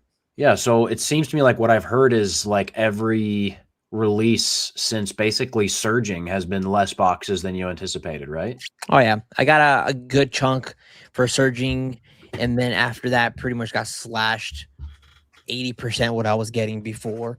And it seems now that we're getting, 2 waves maybe. The first wave is the one that you get the most of, and the second wave you get a little bit, and then it's pretty much done after that. Like I saw myself, I think I got maybe 2 waves of Destined Rivals and haven't gotten anything since, and they barely do any other products, and it's been the same thing over and over. And it's just like it doesn't seem like they're printing that much booster boxes. It's just mainly reprinting like the collection boxes and things like that is what they're consistently are doing. But booster boxes themselves, even on Pokemon Center, how many times do they restock booster boxes on there? Like you do your pre-orders, and I feel like that's it. So true. For the folks that are confused in the chat, like I was for a second there, this is the running tally of total cards ever. So the number in the parentheses here is how many additional cards they produced that year. So there are now 85 billion cards that they have ever created. They added 10 billion, less than 2025 and 2024, and very similar to 2023, which is really interesting because like 2024 was things were like, it was pretty healthy in 2024. Like as a market, the hobby was doing pretty good, but 2023 and 2022, it wasn't as hot at the time. And they were still at like 9 or 10 billion. So it also brings some, I don't know, maybe puts into perspective one of the reasons they invested in the print facilities that we talked about a few months back. That it's going to take them a couple of years, but there's some major facilities they're investing many millions of dollars into, presumably to try to get this number maybe to 15 billion a year. But it seems like right now they're at full throttle, would be what this sort of suggests. Yeah. I think even with the facility that they're going to make, I mean, if the popularity keeps growing like it is, it's just going to be like to try to stymie demand, try to push back a little bit. All of this trend shows me that it's just never going to go back to what it was in like 2022, 2023. I'm still on that boat. No more $100 booster boxes. Yeah. I don't think it can ever do that again. The market has changed so much. The investor side of things, the rip and ship has grown exponentially since the last boom we had. The rip and ship is insane, man. I agree with you. I just don't see a world where we go back to that. I mean, there's too many people playing the investing game now that any given opportunity, if you got an opportunity to buy cases of Destined Rivals at MSRP, I mean, I feel like 90% of people in this chat will take that opportunity and buy it all up to hold it. So it's hard, man. I think maybe they're kind of just at capacity right now, and then hopefully start pushing more by the time they get those facilities up and running. But when is that? 2028, 2029, I think is when they said it, or something like that. So it may be a few years until that. Interesting stuff. The volume from the rip and ships is definitely totally changes the the mechanics of this stuff? Because I hear people will say, like, I guess, what are your guys' thoughts on this while we're on the topic? Oh, if everyone's investing, everyone's got a closet full of sealed, and everyone decides they want to sell it in 5 years. Isn't a bunch going to hit the market in 5 years and then it's going to crash? Like, what's your reaction to that take? The idea that it'll boom for 5 years and then crash. No, that there's so many people holding on to sealed product with timelines like 5 years, that once these certain boxes hit these certain price points, and everyone's going to come out of the woodwork with a ton of supply that they've just been stowing away in their closets and try to dump it at the same time, say 5 years from now, 10 years from now. And I mean, that same argument could be held for any other asset that people are investing in for future value, you know, like selling and like sell-offs in the short term are almost always emotional, based on like current events and news that changes people's perspective and scares people. It's not based on, you know, a huge enormous amount of people have reached a certain point and are ready to sell off. And even so, like that time is a different timetable for every person, you know? So that seems illogical.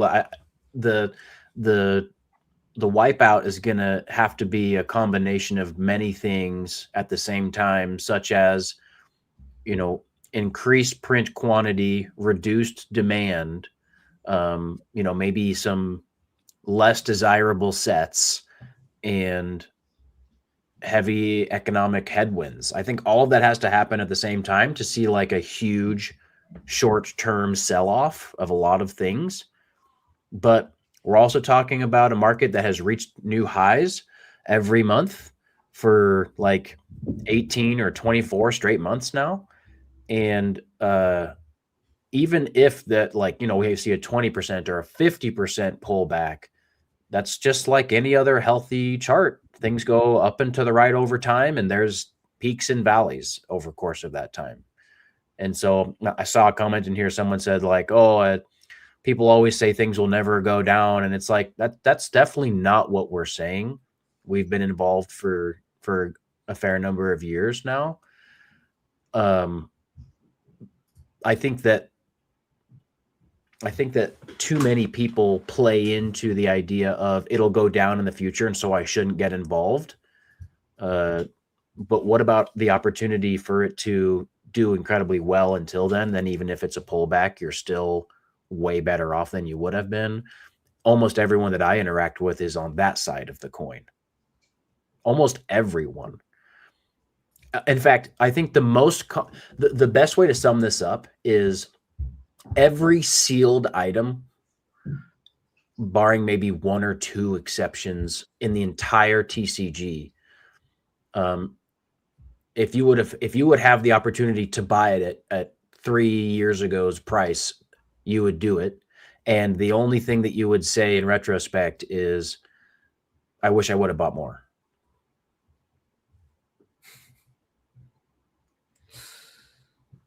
Amen. Shall we, on that note, shall we move on to our next segment? We're exiting the Hitmon topics here. Let's do it. Let's do it. We've got our payday or false swipe segment, sponsored by Double Hollow. All three of us are actually on the team that is giving a little bit of feedback to the developers of Double Hollow and kind of help the direction of the product, and actually a lot of really cool stuff coming. But today we're going to talk a little bit about comparing like sort of a this or that segment. So this time we wanted to compare two kind of similar ETBs as a kind of proxy for a set: Vivid Voltage and Surging Sparks. Jake, maybe you give the chat a little bit of context on why we wanted to compare these two sets. Yeah, so these are pretty similar sets because they appear at similar times in the block and their relative generation. They also are both Pikachu-centered sets, and they also are kind of like the first set before like kind of a shift up in that generation as far as approach or popularity. So back when Vivid Voltage was released, it was extremely, extremely popular. and kind of was the first domino to fall before things started in the alt-art era of Sword and Shield. Yep. The Rainbow Pikachu was just an absolutely like hobby defining chase for a lot of people. I'm sure Eric, you remember as well. That was the chase. Yeah, and then Surging Sparks, pretty similar situation when it came out. The Pikachu, I'm pretty sure this is right, that like between it and then maybe the Bubble Mew was on the similar value tier at the time, but like it was basically one of the top 3 chases from the entire generation when it came out. And so we wanted to compare these two because they have a lot of similarities, not only with them being Pikachu sets, but because like when they're released in comparison to all the other sets of their time. So when we look at kind of an all-time chart, there's an interesting spot here in 2025 where they kind of crossed over. So Sparks, I think, came out. Sparks came out and was like super, super hot, and then like really came down quite a bit. And Vivid just sort of like gradually going up. On a 90-day chart, they basically look identical. And actually, as you compare them against each other and other sets, this one's not like the most interesting compare and contrast, other than I guess like these are doing kind of similar things at similar times. Yeah, what's so interesting also is I actually remember paying $200 for a Vivid Voltage ETB because when it was released, like the ETB was way short printed compared to the booster box. And then in 2022, I believe, they just dumped huge reprints of Vivid and Darkness Ablaze ETB reprints. Like, I don't know if you guys remember, but like there was one of the years, I think it was 2023, where they were still having Vivid and Darkness Ablaze ETBs as part of like Black Friday deals at Walmart and Best Buy and stuff. Like they were moving those out at like $23 or something on Black Friday because of how heavily they were printed. And it's like a 10x decrease. Like those days, I don't know how they can return because of demand and what we've already talked about before. But yeah, that's kind of the volatile nature of what happened in early Sword and Shield.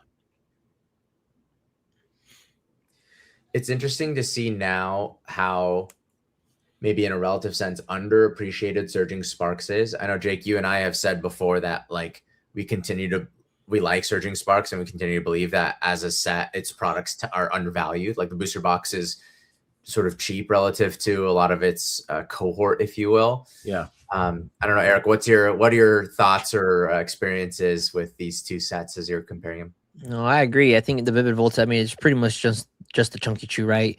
There are some amazing rares in there. They don't go for too much. I enjoy those, but I mean, Surging, you have the Pikachu, the Latios, the Melodic, the Hydreigon. Like, there's a lot of cool cards in that set, and to your point, I think it's pretty undervalued for what it is, and I think people will probably realize that in a couple of years. Pikachu seems like Pikachu is the indicator anytime something happens when a Pikachu set comes out. And to your point earlier, Jake, yeah, I remember this was the time around where I was getting distro, and I remember I got Vivid Voltage and they were selling for like $150 a box, and I'm like, I'm gonna make a killing, and shit, you not, it tanked so hard, and we were damn near just breaking even at that point. And they had those available for a long time. But in terms of just kind of like hits versus hits, I think Surging is the clear winner, and I suspect that box to be a lot more in the future once people kind of realize what it really has. Yeah, I mean, Surging is so fascinating because it's such a better set than so many other things. So many of the other mainline booster box sets in Scarlet and Violet, almost all of them that it came before it, are just not as good. But like for whatever reason, the Pokemon Company decided to print it and to drop pretty big booster box reprints on the market 6-8 months after release. Yep. And they haven't done that with like almost any of the other sets since then. Yeah. It's really interesting, like which sets get the hammer and which do not.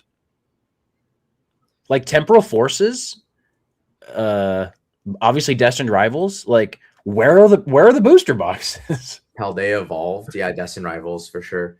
Yeah. Yeah. It's interesting. Yeah. We're actually going to compare these two sets in our next segment as well, just more visually. So unless anyone has anything else to add, thanks to Double Hollow for sponsoring the segment. And there's a bunch of other cool stuff in here. We just show the research and analysis to compare two products for fun, but there's a bunch of other cool tools here. And I think very soon releasing some vendor tools. So for the vendors in the audience, are going to be some really cool ways to kind of keep track of your inventory coming soon. Our next segment here, also sponsored by our friends over at Collector. We are doing what we call Pikachu's the Better Set. And so perfectly named for today in particular, because we are going to Pikachu's the Better Pikachu set. And Collector, very easy tool to use to kind of like build portfolios and look at specific sets. And anytime I'm buying or selling larger lots, it almost always Collector is involved in the transaction. So today we wanted to just compare for now some of the top Pikas in each set.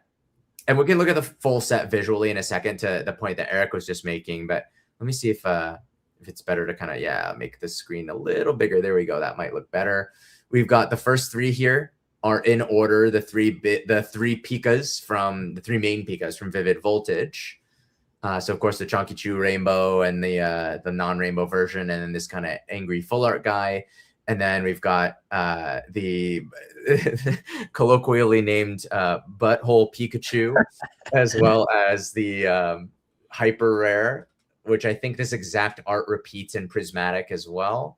And then the sort of full art variant. So what do we think of the when we're Pikachu'ing the Better Pikachu? What do we think about Vivid Voltage versus Surging Sparks?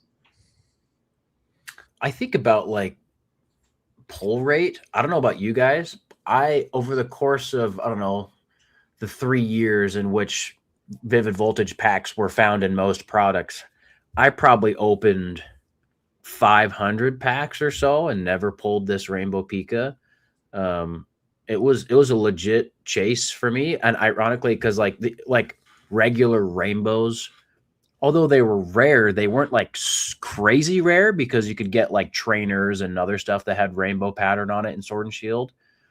But I just never pulled this Chunky Pikachu. So like from a chase card standpoint, it was a pretty big chase for me. I don't think I ever pulled one either, actually. I never pulled that. I know we pulled the one from Surging a couple times on stream. But the Chunky Chew, I don't think we ever pulled it. And that I remember specifically that one during the hype of that time. There was a very famous video that went viral for a guy that bent a pack and it had the Chunky Chew in it. And that one did like insane numbers. And I think what kind of also fueled why everybody wanted the Pikachu there. But yeah, Leonhardt also made a ton of videos about trying to pull this Pikachu and that full art pink background one. I think he does like 10 or 20 videos of opening Vivid Voltage packs and then finally pulled it. So like there was a lot of popularity around this set. What do you guys think subjectively about sort of the two art variations we have here? The full art is a no contest. I think Sword and Shield full arts are so much better than SV full arts. Like it's not even close for me. But like alt art pattern, texture and stuff on SIRs, I think is just way better than rainbows. The only sad thing is that it's, not, myself included, not a big fan of the terrestrial crowns. Yeah, it is a pretty nice looking card though. Yeah, I'm with you. These ones in particular are so rough. I do not love these cards personally. Yep. This full art is great. I like this guy. Okay, let's take a quick peek maybe at the sets just for fun. Surging Sparks as a set real quick. And maybe we sort by price, high, low. Yeah, so we've got the Latias, the Melodic, Hydreigon, Latios. I like his Alolan Executor a lot. Yeah, Actually. very I like the popular. Ceruledge. Ceruledge is awesome. This feels nice. Mesprit's nice. A lot of good IRs in this set. IRs are really, I mean, IRs, we've said it. You've said it before, Jake. We've said it on this program a few times. IR is one of the best things that they've done ever in Pokemon cards. Yeah. Just a huge W for the Pokemon Company is introducing those. If we check out Vivid Voltage, it's that Shonkachu. Hang on, let me do cards only. And then it goes very quickly, goes to these amazing rares, which I think are really cool. Like I like them too visually, but I think they were just really common, right? They must have like, yeah, they're pretty. Pull rates must have been like really, really high, huh? Yeah, you pulled them out of the reverse slot. I think I had 4 in this one. You had the Rayquaza, the Jirachi, Celebi, Raikou. Yeah. Yeah. As a set, I mean, there's no comparing these two really, right? It's not. Surging Sparks. All the way. Yeah. I do love this Alakazam, though. This Alakazam is awesome. I just picked this one up in a PSA 10 for my wall. Oh, yeah. Nice. Yeah. Nice. Yeah, some of these full arts are not bad. Some pretty random mons here. Zarude, Colossal, Galarian, Darmanitan. Yeah, there's no comparison. I don't know what the chat thinks here, but it seems to me like Surging Sparks is the better set. And as far as the hits, I mean, maybe more lore behind the Chonky Chew, the more aura behind the Chonky Chew. But maybe subjectively, it's different people have different opinions there. I think I like the Surging one better too. Okay, thanks to Collector for sponsoring that segment. Our last bit of this, I don't think we need the screen share for this. Our last stop in the tall grass in what was it, Diglett Tunnel? Yeah, Diglett, it is Tunnel, I think. Yeah, Diglett Tunnel. Yeah. So we've been playing whack-a-mole with all these topics here, and now we've got a Gyarados of reality. So it's been a long time since we actually did a Gyarados of reality in this like rotating slot. But as a reminder for the chat, Gyarados of reality is us giving you sort of, it's what it sounds like, a dose of reality, a reality check, a cautionary warning, things like that. And I think we've got 2. One of them is with regards to unpaid listings. Any of us can take this. It doesn't have to be me blathering on about it. But there is a thing that happens sometimes on eBay where the person who bids on a listing does not ultimately pay for the listing, and those listings will drop out of some of those additional apps. I think Eric, you had said that you've experienced this before. Yeah, exactly. So obviously, when we're at the shows, we're comping cards and we're looking it up on multiple apps, verifying on 130 point, whatever the case is. And sometimes you do see like something goes to sells, and the apps verify it's a sell, but then they drop off a day or two later that never got paid. So I definitely noticed that a lot. I see it more on the DBZ side than Pokemon, but it has happened before. And unfortunately, when we're at the shows and we're comping stuff out, if we see a couple sales at a certain price point, we may take that as face value and we're buying based off that. And then next that sale never actually went through. And I think it goes both ways too, because I actually bought a card on eBay. Guy had it listed for 2,800, I think, at the time. Took an offer, best offer at 23. It paid. He canceled it, never shipped it, but it still shows on the apps that it was paid. So someone out there was probably using that comp as a sold for 23, but in the app it'll still show as it's there. So sometimes they don't even drop off. And I think I still see that sale to this day that it shows that it's sold, but I know it didn't because that was my I bought that and I know he never shipped it. So it's unfortunate, but it does happen. And it's kind of a scary time, especially when you're dealing with really big cards. I wonder if that specific example, Eric, is like they keep it on there because you did process payment, but like the seller canceling doesn't meet their criteria of removing a list or removing sales data or something. Could be. I'm not sure how the apps work on their back end, how how they do things, right? Maybe to your point, as long as they saw that it was paid for and eBay, because obviously it's going to show. The guy I think he took like a day and a half to actually cancel and not actually sent the card. So Yeah. in that time frame, they've already classified it as, all right, it's sold, and we leave it on there. Yeah. Do we have any tips for the audience on what they can do to try to protect themselves from using a comp for an auction that ultimately is unpaid? What are some of the ways to identify that or to protect yourself against that? I would say maybe not going specifically off just the last comp. So let's say the last sold was 3,000, which is the highest one out of the last three, maybe taking an average of the last three just to kind of minimize at least a little bit, right? So you're not going specifically off the most highest comp there is. You can kind of meet somewhere in the middle ground and go from there, just to kind of help reduce, right? So in case that did drop off, at least you're not buying at the very tip of the sell there. Yeah, I think on this specific topic, it's like there's some tips and you can be careful, but like you also, I think, have to accept that for items that are thinly traded, there's just more risk involved. Like that's just a fact.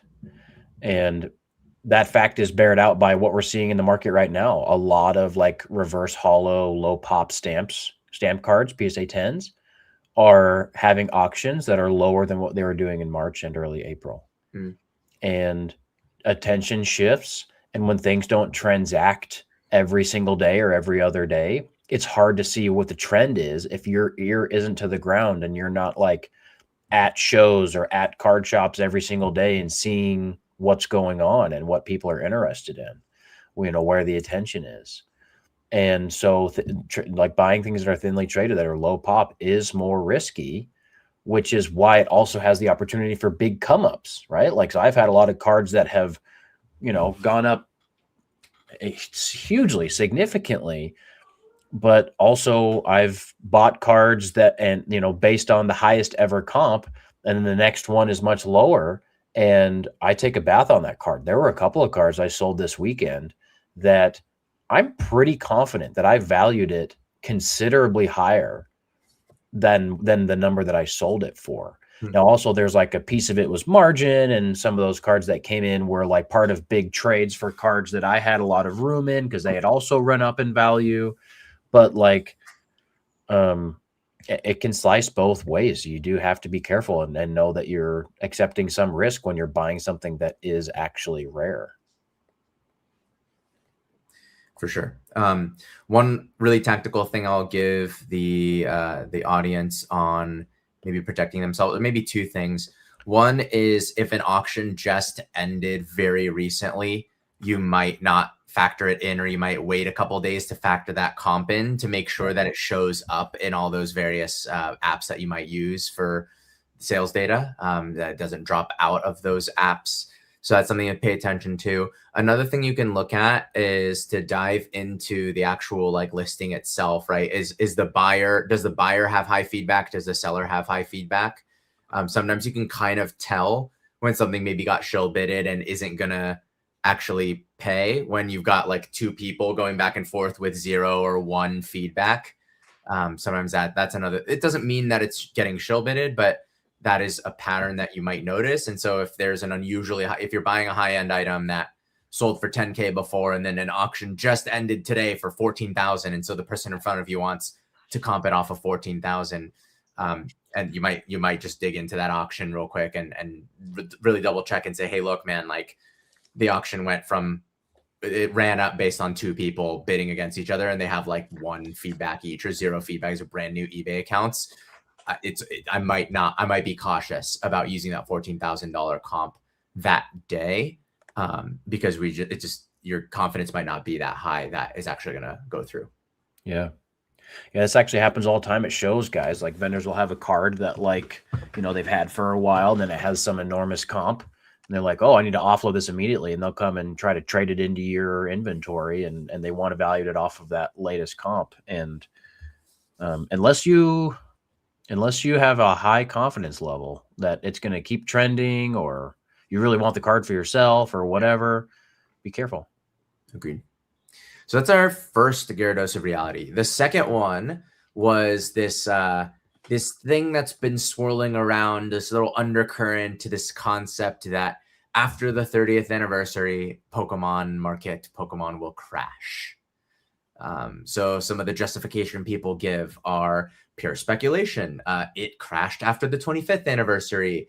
I had somebody who in my YouTube comments has left a very similar comment across many videos asking me if I'm worried about the fact that there's a bunch of whales in China and Singapore who are definitely explicitly planning to dump all of these insane like amounts of cards that they've accumulated after the 30th anniversary. What do we think? Gyarados of reality here is 30th anniversary. Is it going to crash? I don't think so. We got to define what crash is, right? Are we going back to a $100 booster boxes again? Are we talking that crash, or are we going to see, Destined Rivals go from, what is it, $400 a booster box down to $150 a booster box? Like, is that a crash? I think we're just in a different era. I do think we get to a point that we're not seeing just constant up, up, up, up. We may see some sideways action, things kind of just stabilize and stuff, but I don't see it going down to, $100 booster boxes and stuff like that. So that's what I'm thinking, but you never know, right? Yeah, I think a lot of people, they consider, certain cards moving downwards as like indication for a crash. But one piece that I think people tend to forget or really just not consider is the enormous amount of people these days compared to those in the past that are carrying, like, for lack of a better term, like heavy bags in Pokemon. Like all the card shop owners, all the rip and ship owners, all the, A and B list vendors, all of the creators that have popped up and have gone viral and famous. And like, there's so many freaking like Pokemon content shorts creators that have 100K followers that I've never even heard of. Mm-hmm. Like there's hundreds of them. Yeah. And they've all got collections and binders and packs and all this kind of stuff. I think that the momentum is so strong and the market's so broad. It can't go back to where it was. But I mean, a pullback, yeah, for sure. It in fact, it happened already in the current cycle we're talking about. Like between October and January, October of 25 and January of 26, huge pullback. Modern cards went down by like 40% across the board. Yep. Vintage slowed down and booster boxes stagnated.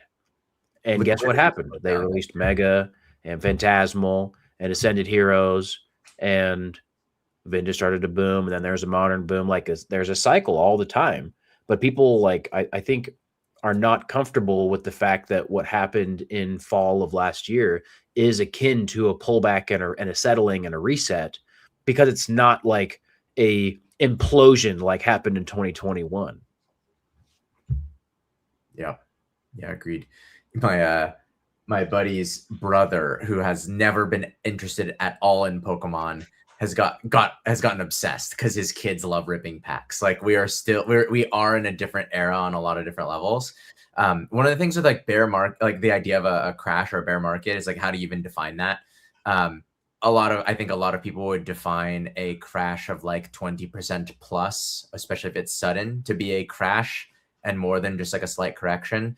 And then maybe a bear market is like a 20+% decline from a peak over the course of months or years, rather than just over the course of days.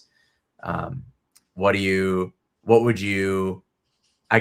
define a market crash in this scenario if it were to happen? A market crash. I'm gonna say not only a value decrease, but like transaction decrease by 50%. Like if we see that card ladder chart go from 700 million down to 350 million in the space of like, 1 month change, that's a crash, like liquidity falling off a cliff. But again, maybe I just lack imagination. How does that happen when there are like literally 20 friggin' pull game mystery pack online slab things that are doing millions a month? Like some of them tens of millions per month. I bet you Arena Club does like high 8 figures a month. I bet they do. Easily. I think that's that's the only way I can see a quote unquote crash, if we just see the volume of people aren't buying anymore, which, you know, because even if things go down like early or late last year, you know, things went down 30-40%, but people were still buying. The volume was still there. So unless that takes a dramatic drop off, I don't see it. Because I mean, even if we see a 50%, you know, crash on a certain card, I mean, other TCGs like One Piece, we saw a really huge crash when they had that really big boom. A lot of cards dropped down over 50%. People buying it, and it's going right back up again. So if people stop buying, I think that's when we'll see something happen. That happened. Yeah, I want to quickly respond to this comment here in the comment section about Ascended Heroes saving Pokemon. I can't agree with this. Like, Ascended Heroes came out, and a lot of the singles like did the classic thing where they go down in value for weeks after it came out, and then all of a sudden in February, the Trikachu like caught fire because like enough people had pulled it, enough people you know, had created social media about it. But the same thing happened for the Phantasmal Charizard. You know, like it seems like people want there to be like this simple answer of like, this means that, this causes boom, this causes recession, but it's so complex with so many different things all at the same time. And then there's also a comment here about how I'm not considering a worldwide recession. Yes, that's basically the caveat we give every single time. Like some sort of huge worldwide economic recession event, you know, could potentially sway the market. But then again, like, it also hasn't in the past. Like if we're talking about you know, global you know, lockdowns from COVID and stuff, like, yeah, those kind of really intermingled in a lot of ways. The people having to be inside really fed into the fact that they were spending more money on indoor hobbies, and so the hobby kind of boomed and then pulled back when people went back to work and went back to outside, you know, entertainment and stuff. And then also, like, we have pretty significant global upheaval earlier this year that in tandem, the Pokemon market boomed and doubled. So like they aren't necessarily correlated. Yeah. Yeah. Interesting thought. I don't know if Jake, were you was Erick like lagging a little bit for you as well? That wasn't on my end. Yeah, it was just temporary. I think he's back now. Okay. I think we got you. Good. Erick. Good. Nice. Okay. Our timing is perfect because I think it's probably the perfect time to shift out of our Gyarados of reality and out of the tall grass into our main topic for the day, which is which we very much need Erick for. Jake, if you and I had to carry that conversation, it would be a short main topic. Yeah. We want to talk about the rise of alternative TCGs. So maybe Jake, you start on a little bit on one. I guess we both thought of Erick, and then like this came very naturally, I guess is what I'm trying to say. We were like, oh, we need to have Erick on next. What should we talk about? We should talk about how this compares to other TCGs, like the ones that he's involved in. Any other like sort of thoughts or context that you want to give the chat there before we start the discussion on the rise of alternative TCGs outside of Pokemon? Yeah, so I was at West Coast Card Show this past weekend, and it was a TCG only event. They didn't invite like sports card vendors. And obviously the majority of it was Pokemon, but there were also a ton of vendors who had entire cases or their entire booth was all One Piece. And there were also a lot of Dragon Ball cards, you know, Weiss Schwartz, Union Arena, these kinds of things. And I think that the main question that I have, and I put it, I think, in the description of the stream, and I also, we can get into other topics as well with Eric, but like, as someone who is interested in TCGs purely because I like Pokemon and not the other way around, I'm not like a TCG person. I'm a Pokemon person. Yeah. These other TCGs, like they don't really intrigue me. And so my natural bias is to think, oh, well, like Pokemon's the #1 IP and it's proven itself over 30 years in the card space. And so these other TCGs are just kind of like trying to piggyback on Pokemon's legitimacy. But I don't think that that's true. And it's just because of, ignorance on my end. And we wanted to bring on Eric, who has not only been collecting these for a long time, but has been getting distribution wholesale of these products for a long time, has been selling them at his booth. And now when I go to Eric's booth at Collecticon, it's like 80% Dragon Ball, which is sick. And so I'm so excited to see that there's that appetite in the market. And I think maybe the first place to start, Eric, would be just give us kind of a history of yourself being involved in these other TCGs besides Pokemon. That might be helpful for us. Yeah, for sure. So I mean, like pretty much like anything, right? I grew up, Pokemon was the thing, loved it, collected some of the cards. But I also liked other things, Yu-Gi-Oh, Dragon Ball. So I've always had a diversify, like I like multiple things. I never kind of stuck to one thing. But obviously, when I first started getting back into the hobby, Pokemon was the biggest thing.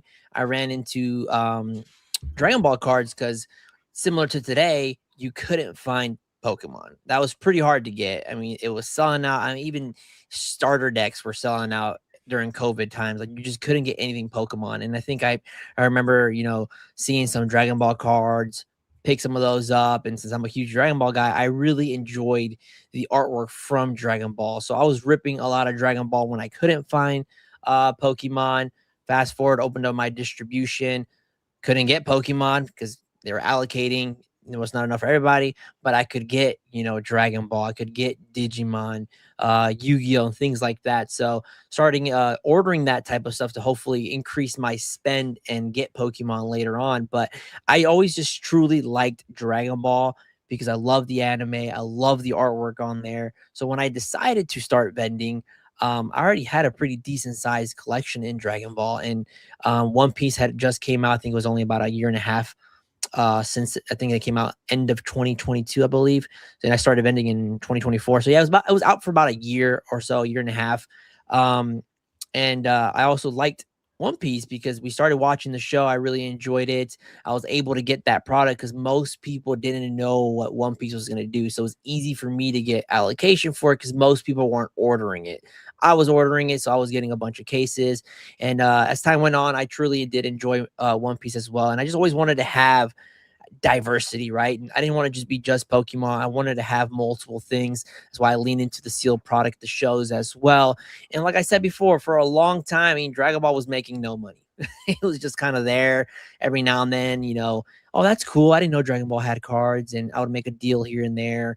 One Piece as well didn't do amazing initially, but it picked up and went through a massive boom. And here we are with One Piece, and now I see a lot of vendors doing One Piece. Here we are with Dragon Ball now. I still consider myself like probably one of the only guys at Collecticons that has like the size of Dragon Ball that I have. Like I know there's a lot more vendors that do it. You see a lot of singles, some vendors sprinkle in some Dragon Ball here and there, but in terms of like how many display cases I have, sometimes I have 2. I can probably do 3 full Dragon Ball cases. Right now, my Pokemon is probably around 1 or 2 cases that I could do from singles and slabs. And One Piece has kind of been dwindling down for me because I haven't really been buying too much of it, but I do still have singles of One Piece. But the collector side of One Piece, I think, has grown a lot in the last, few months. And now there's definitely bigger players in One Piece. And I think we're going to start transitioning to that into Dragon Ball as well. I think we're just getting started on that front. I do see an increase of people asking for Dragon Ball. I see more vendors. I think that's the biggest thing I take away from what's happened in the last few months when they announced that Dragon Ball is going to come back out, is more vendors come to me to either do Dragon Ball trades or pick up Dragon Ball from me. And I wasn't seeing that 6 months ago. Like I never had another vendor come up to me and try to do trades with Dragon Ball. Like it wasn't really happening. So I've really enjoyed being on this. We're starting to do a little bit more Union Arena because my wife, she really enjoys that, and Union Arena pretty much does every single anime at this point. Right now we're just kind of sticking to sealed product on that end there, but I think people are starting to realize that, hey, there's more out there than just Pokemon. And when Pokemon gets hard to get, what can we open? And like you said, that Pokemon has that track record of being out for 30 years, right? Well, One Piece and Dragon Ball also have a track record in the terms of the anime world and fan base. I mean, Dragon Ball's 40 years old, right? It's been out there. It has a massive IP. And I think people are just now waking up to there's actual cards, because even to this day, I still go to shows and people tell me, I didn't know there was Dragon Ball cards. So I think that market itself is very, very new. And I think it has a lot of potential to grow. The average person, you show them Goku, you show them a Luffy, they're just as recognizable as a Pikachu, right? So I think these TCGs have the backbone to continue go up in price and popularity wise, just because they're massive IPs. I'm not sure if you guys saw that chart that showed like the biggest IP franchises, and Pokemon obviously number one, but Dragon Ball and One Piece were up there, I think top 15 each. So it's a huge market, man. I think a lot of it's just getting started. I don't like to compare it to Pokemon. I think Pokemon's its own different beast. But I think these two IPs can definitely have a huge role in the market today. So when you say Pokemon is a different beast, like, you don't think, I guess one of the questions I had was like, do high tides raise all ships? Like, does more people coming in, is it good for all TCGs kind of like unilaterally, or is it more like people choose one that they're focused on, and or people move away from Pokemon? I've seen vendors do this where they completely they like give up on Pokemon in favor of One Piece because they like the IP a little bit more or whatever. How do you see the different TCGs interacting? I think it definitely does fuel each other, right? So people that are jumping into Pokemon can jump into One Piece, can jump into Dragon Ball. Like, it's kind of like one big circle, right? People might make some huge sales in Pokemon and then transition into a better play in One Piece, right? Because if a Bubble Mew sold for $180,000 and they can go and buy some of the top rarities in Dragon Ball or in One Piece that have not moved that high yet, there could be a bigger play there to be made. Because I know there's a lot of stuff in Dragon Ball right now that has definitely gone up in value since the beginning of this year, but has not reached levels of One Piece. I know One Piece has certain cards that are selling for $50,000 consistently and stuff like that. And I think there's a lot of cards in Dragon Ball that it can get there. It just hasn't gotten there yet. But I think they all kind of feed each other. So you have people that get into Pokemon and they see these other TCGs that there's a huge buyer market in those as well. So they start dabbling into some of those as well. So kind of rolling the profits, right? If you make huge gains in Pokemon, if you go and whoever bought that Black Label, Bubble Mew, like, realistically, is he going to be able to flip that for $300,000 right now? I don't really see that. So he's going to rotate those profits into something that's a bigger play upcoming in One Piece or another TCG. So I think at some point people kind of shift to another TCG once they feel like that peak has already happened for that specific card. I personally don't see a Bubble Mew selling for higher than what these last two sold. And at that point, what's the best play? Continue to, try to flip up Black Label Pokemon, or go to these Dragon Ball One Piece cards that the pops on these are insanely low compared to Pokemon. I don't think there's any Dragon Ball card out there that has even over a pop 700 or 800. Like, I kid you not, everything is super low pop. Like, we have Pokemon cards that have 10,000 pops, 20,000 pops. So I think that those TCGs are relatively new, young, and have a lot of room to grow. So let me ask maybe just kind of a simple question, and I don't know if it has a simple answer, but in your mind, do you feel like the market for One Piece and Dragon Ball is just getting started? I think so. I really do believe so. So a lot of people that watch my videos, my streams, whatever, I used to preach all the time on Dragon Ball. Like, hey, whenever the anime officially comes back, I think the cards will do 100% well. Dragon Ball Super ended back in 2018, 2019. That's when the official anime ended. We've had some like off episodes. Some movies have came out during that time, but it was never Super. Everybody wanted Super to come back. And I always said it. I'm like, hey, man, if Super comes back, these cards will do a lot better, because Dragon Ball did have a boom back in like the early, 2020 or so. It was relatively coming off the hype of COVID, and the anime was relatively still just recently ended. So there was still a lot of hype around that. But then, in all honesty, we had nothing for years.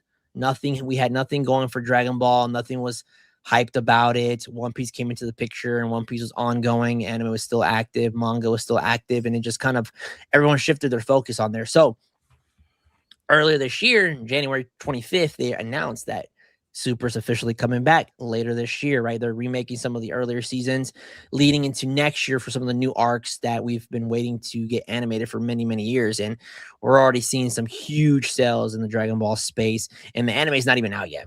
I feel like it really hasn't gone that mainstream. I think the only people that are aware of people that were already somewhat in Dragon Ball space, like myself, or you're just in the TCG space in general. Because we just had a recent sell for a black label sell for 42,000, or sorry, 47,000. I think it sold for $47,000 a black label. That's the biggest sell we've had in Dragon Ball in many, many years. Like, it's like record breaking for Dragon Ball. Most apps don't cover that. You don't see, you don't see collector, or how you see these new biggest sale happened today in Pokemon. Like, everyone's gonna be talking about this Bubble Mew, black label Bubble Mew tomorrow. You're gonna see it in all the outlets, right? No one's really doing that with Dragon Ball right now. Like, it really hasn't gone that mainstream, in my opinion. I think it still has a lot of room to grow, just given how big the IP itself is. And a lot of people don't think that, they don't think it has what it needs to get to the One Piece levels. But I think people really underestimate the fan base behind Dragon Ball, and it's kind of been a sleeping giant just waiting to come back. When you decided to auction your black label, that big card that you graded, what is it? Tell us again what the card is exactly. It was the Manga Goku, this one here. Manga Goku, okay, yeah. And it was a black label you graded yourself, so you were into the card for like $250 or whatever it is. Yeah, 300 after grading and whatnot. Yeah, and the hammer price was like 20 grand or something. Hammer price 19,000, and total was 23. Okay, and I remember a lot of posts from yourself really talking about how one of the main reasons you were going to sell the card on Golden and, sell it at all, even though it was part of your personal collection, was to kind of get the ball rolling on letting a lot of people know who are in your sphere that, Dragon Ball is the real deal, and that it's not only a card game, but it's very collectible, can carry these high values, and that where you're just kind of getting started. Do you kind of see yourself as a pioneer of the TCG and collecting it online? I think so. I mean, I'm not saying in any means that, I have the best collection in terms of Dragon Ball. I know for a fact there's guys out there that have insane collections in Dragon Ball, but in terms of making content, making videos, displaying Dragon Ball, bringing it to the shows, I'm definitely one of the first to do it. I know there's some other guys that do it, but a lot of them don't even make any videos or anything like that. So when I had this card and I saw that the announcement was coming back, my decision to sell that card was to kind of set the tone, because a thing we were having in Dragon Ball is a lot of sales happen privately. Dragon Ball is pretty active in the Facebook groups, through Instagram and things like that. And I've seen some pretty big sales go down, but everything happens privately. And it's kind of hard to justify when someone comes to me and tells me, hey, this card sold for 30 grand privately. It was like, that means nothing to me, bro. Like, what do you want me to do? Like, I can't take your word for it. If I said the same thing to you, you probably wouldn't take my word for it. So there was never really any public sales happening. So I decided to auction that one out. part of me regrets that because I feel like in today's market, it probably could go for triple the value. But I was in it for so cheap. I just call it a win, and I just wanted to set that tone to big cards. Go out in public, sell it, and hopefully other people get inspired. And which it did, right? The other black label that sold, Kimchi Cards, he reached out to me and he said, hey, you know, like, what do you suggest I do with this card? And I kind of gave him my advice, and he went with Golden as well, and he pretty much doubled the price of what mine sold and got for $47,000. And I honestly think that that's just the start. There are certain cards out there that I think could even pass those sales as well. It's just a matter of who wants to take the first leap and list the card. I think that's a big thing as well, that people don't want to be the first, because when you're the first, you're going to miss out on some gains potentially. Like for myself, right? I probably missed out on a lot of money on that card if I were to sell it today. And to this day, it's still a pop one. I'm actually kind of surprised on that it has another one hasn't surfaced. But the gentleman that bought it, he is a mega grail collector, so he never sells anything. So we know that card's probably just going to be in his collection forever. So whoever is the lucky person out there that gets another black label, I think will do numbers. So. Sorry, I've been hogging the questions here, Ricky, if you wanted to jump in, man. You're good. I have a question maybe on like it's a bit of a chicken or egg question. Like it was market wise and interest wise fairly flat for a long time. You were collecting them and vending them because you had interest in them, and obviously it's a popular IP. So there are people out there who grew up on Dragon Ball or whatever. Does the train really get going when there is some sort of event like the return of the anime? Or someone in the chat was talking about Fusion World. I don't know what that is. Like, is there some thing, some movie, some event, some version of the anime or something? Like, is that usually what rekindles the interest, and then people get interested and that increases the value, and then people hear about the increase in the value, and that, like, or is it that the value, somebody does something just value centric first and that brings the interest? Like, what's the chicken or the egg on the value versus the interest? I think definitely announcements help fuel the market, because if it was the other way around, me talking about it on the shows and stuff, it would have pumped a long time ago, but it never did, right? Because I was just one person. I've always talked about it, and some of those videos get hundreds of thousands of views, right? So, but I think announcements definitely play a huge role. I think One Piece got its huge first boom whenever they came out with the live action on Netflix. It got a lot of people into One Piece, a lot of people that don't want to commit to the actual show, because the show itself is like over 1,000 episodes. The majority of people are not going to sit there and watch that. But when they introduced the live action, it's 10 episodes. It introduced a lot of people. I met a lot of people that were like, I like One Piece. You know, I watched the live action and got me into the, interest into the cards. And here I am. And I think that Dragon Ball is the same way. Now that people are actually talking about it, because the anime is going to come back, you're going to see a lot more mainstream. Hopefully they start doing some collaborations like One Piece does with like the Dodger, a Dodger Luffy and things like that. And it fuels the card game, because then people start looking into other aspects of, I went to the Dragon Ball pop-up not too long ago. Those pop-ups were insane. They had 6 all over the country. I mean, people were there. So many people that were there just for the video game aspect. You had people that were there just for the figure aspect. You had people that were there for the cards aspect. And a lot of those people there, were seeing how crazy some of these promos are going. So now it like kind of opened their interest of like, oh, let me look into this, right? Because some people get kind of so caught up in their own little world that they don't look into other aspects of the IP, that I still think that the Dragon Ball TCG side of it is still fairly young compared to like the video game aspect of it, the figure aspect, and the show. So I think it's like I said, announcements do play a huge role in when things start going up, because for a long time it was just kind of flatlining. I mean, it didn't really go up every this is literally my Friday nights before a show. Have to reprice Pokemon every time because it's always changing.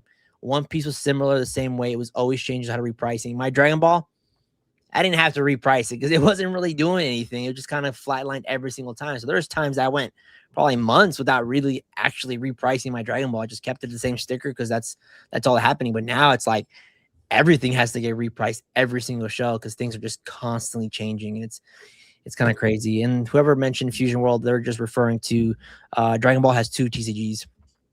Masters that came out first in 2017, and then Fusion World was introduced in 2024. And just a quick why that happened. Masters apparently was too hard to play. It wasn't easy enough for newcomers to come in and pick up the game. So they kind of revamped it and came out with Fusion World that mimics very similar to the One Piece game. So, but both are doing well in my opinion right now. Mangas with like this card that I show you, Fusion World did these, and those were like to celebrate the 40th anniversary of the manga. And this year they're celebrating the 40th anniversary of the anime. So a lot of cool sets coming out this year. Interesting. Well, one thing that I think Pokemon maybe has an advantage here, though, is that it's like a centralized company that puts out all of the different products. Yeah. Like they have their own anime and then the plushies, and they have, the Pokemon Center website and obviously the cards and everything. It's like all pretty much under one umbrella. These other TCGs it's kind of like they're licensed by Bandai, at least for both Dragon Ball and One Piece, right?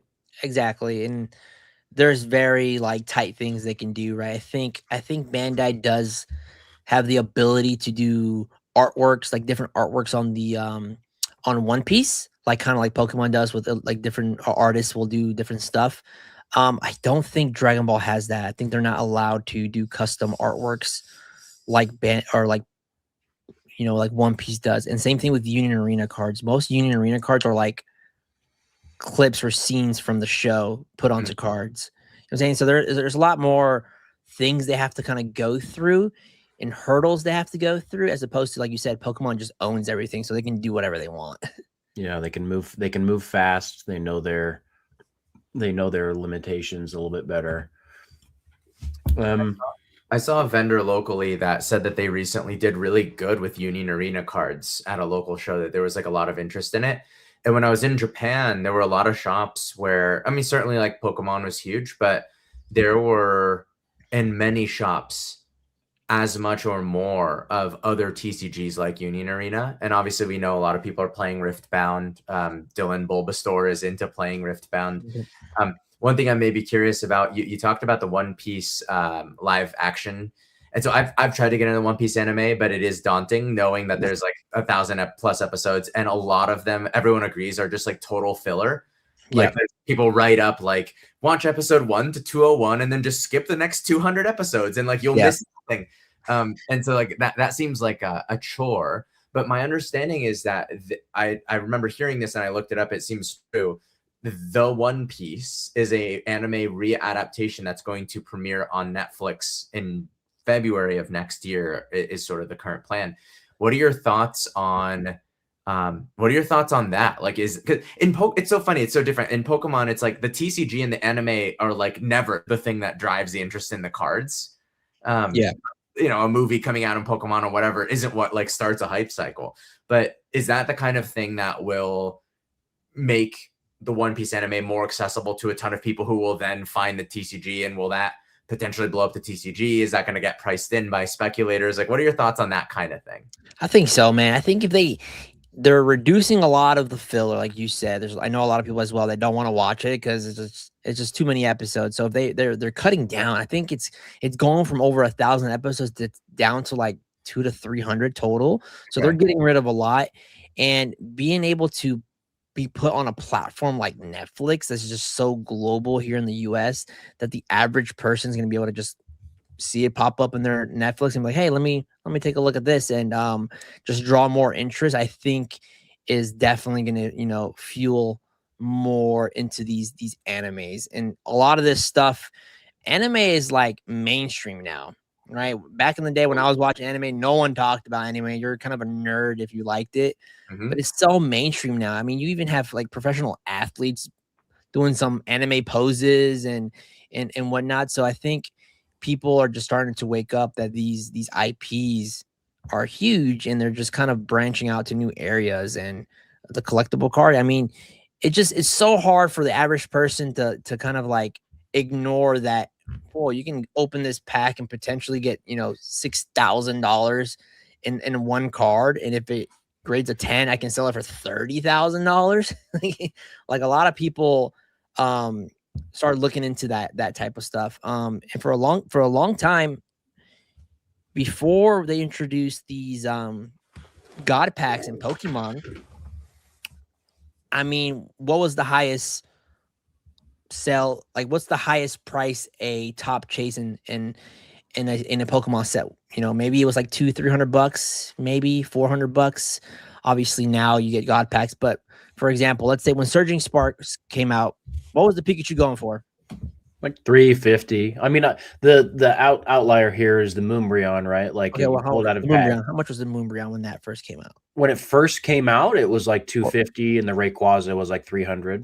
What about the prismatic one? Since that's more after the boom, prismatic Umbreon. What was that? Umbreon, I think, was like 800 easy on release. 900, yeah. So it's like some of these One Piece cards, right off the bat, you pull the red Luffy from OP13, that's like a 2,000-3,000, maybe even more. Right? Dragon Ball had the same thing. You pull like one of the God rares, 1,100, 1,200, and like Pokemon never really had that. So I think people see that, and like there's potential for big moves in this space. But now it's getting to the point that even these TCGs hard to find. You know, there's no, you know, One Piece, or they're starting to do other things. They have like mini tins now. They have like these other collector boxes they do now. But Dragon Ball, it's literally either you order booster boxes from a local game store or you get blisters at Target.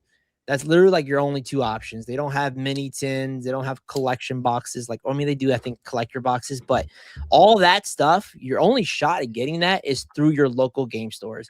I was going to make that same point, Eric. Like, what's so interesting about, at least from the outside, right? DBZ and then also One Piece, is that like they're constructed and like interact in the market a lot more like sports cards than Pokemon cards, because Pokemon has all those alternative boxes and collections and sets and things like this, but these other products are like sports cards. They like, it's kind of like retail box and collector box. Yep. And the value in the bulk cards is like, or even like lower tier chases is like so low, no one cares about it. But like it does have the primary, serialized main chase cards. Like honestly, when I see a vendor with a One Piece display case, it reminds me a lot more of a sports card display case. It's like 25 cards that are all 5 figures and higher. Whereas Pokemon, like, there's so many vendors that just have binders of like $5 cards. I don't see that with these other TCGs. Am I missing it? No, you're right. I mean, you really won't find. I mean, I have some stuff that are lower end stuff, but I think in One Piece and Dragon Ball, serialized is a huge thing, right? They have serialized tournament cards. Dragon Ball has some TCG or some sets that had pullable serialized cards. Those type of stuff is something that Pokemon doesn't really have. I mean, I know they have trophy cards and things like that, but the serial aspect of these TCGs, I think, that's why you see these huge cards and you don't really see like bulk or binders. I mean, you do see it, but it's just not as common, I guess, because most people just want like the top hits and whatnot. So most people are just kind of focused on that. Yeah. Is that like concerning for you at all, as someone who like wants these TCGs to thrive, that like the barrier for entry for having like the cool cards is like $1,000? I mean, yeah, because for the longest time, you can come get a great Dragon Ball card for under $50, right? Under $100. But we're getting to a point that even like those cards were, are now selling for $300-400. Booster boxes in Dragon Ball were selling for $40-50. Like I told you guys earlier, pretty much every set for Dragon Ball was an instant L. Like I was making no money. If I was breaking even, it was a great thing. But now it's like you can't even find it. There's no really like official like Pokemon Center type thing. Like I can go in there and queue up and try to get some boxes. It's not like the way Pokemon does it. So really your only bet is to go to games, local card shops, but 90% of them don't even order it because there was no demand for it, and you're just losing money. So most of them stopped. So a lot of people, what the issue now is you just can't find the product. So it's kind of like hurting everyone in the aspects, not just us from a collector perspective, the players as well. Like, you just can't get product. And, you know, if we even get a fraction of the demand that Pokemon gets, there's not enough supply when it comes to One Piece and Dragon Ball. There just isn't. So it's like they haven't announced any type of like, we're going to increase the print runs or anything like that. So I have no idea what direction we're going to head. I know they said they're going to reprint a couple sets in One Piece, but everyone's saying that it's going to be like non-existent. It's not going to do anything. Like, they haven't really came out and said, hey, we're going to, like Pokemon, we're going to increase in printing facilities and start tripling the amount of product we do, because they did that once. Everyone got burned. like the demand went way down. There are some stores that were trying to offload their boxes for $20, like, just get them out of my face. Like, they didn't want to deal with it. So I think they're a little bit more hesitant to do that because they want to kind of see where the market goes. Is the demand going to continue to go? Are we, is it going to fall off again? But it's the entry to get into this is very, very hard now, as opposed to what it was even like in December. Most people tell me they're kind of already priced out of things that have already gone up. I mean, like I told you, this was like $200 raw, maybe $600 PSA 10. Now it's $7,500 PSA 10, and the raw one itself, it's like $2,000-$3,000. So, people that wanted to complete master sets in manga, they're more likely not going to be able to do it now because everything has quadrupled in price. So you're expecting kind of a resurgence, not a resurgence, but like an increase in attention with the anime returning. And then, do I understand this right, that like the reboot or like the reimagination of One Piece next year it's going to be animated, and it's going to be like a truncated version of the extremely bloated anime that came out originally? Yep, they're gonna get rid of all the filler, so you have that coming out. The live action just released the second season, so at some point you're gonna see the third season of live action. Dragon Ball is gonna get up and running.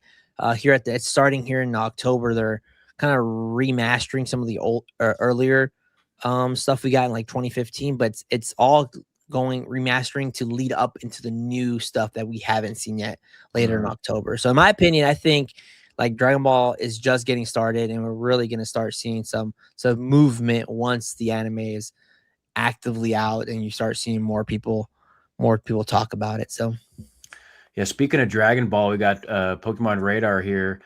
Radar is a huge collector of like anime original artwork from the TV shows and specifically Dragon Ball. So he's a really good follow for also Dragon Ball things that are potentially going to be worth tons and tons of money in the future, and an OG in the Pokemon space as well.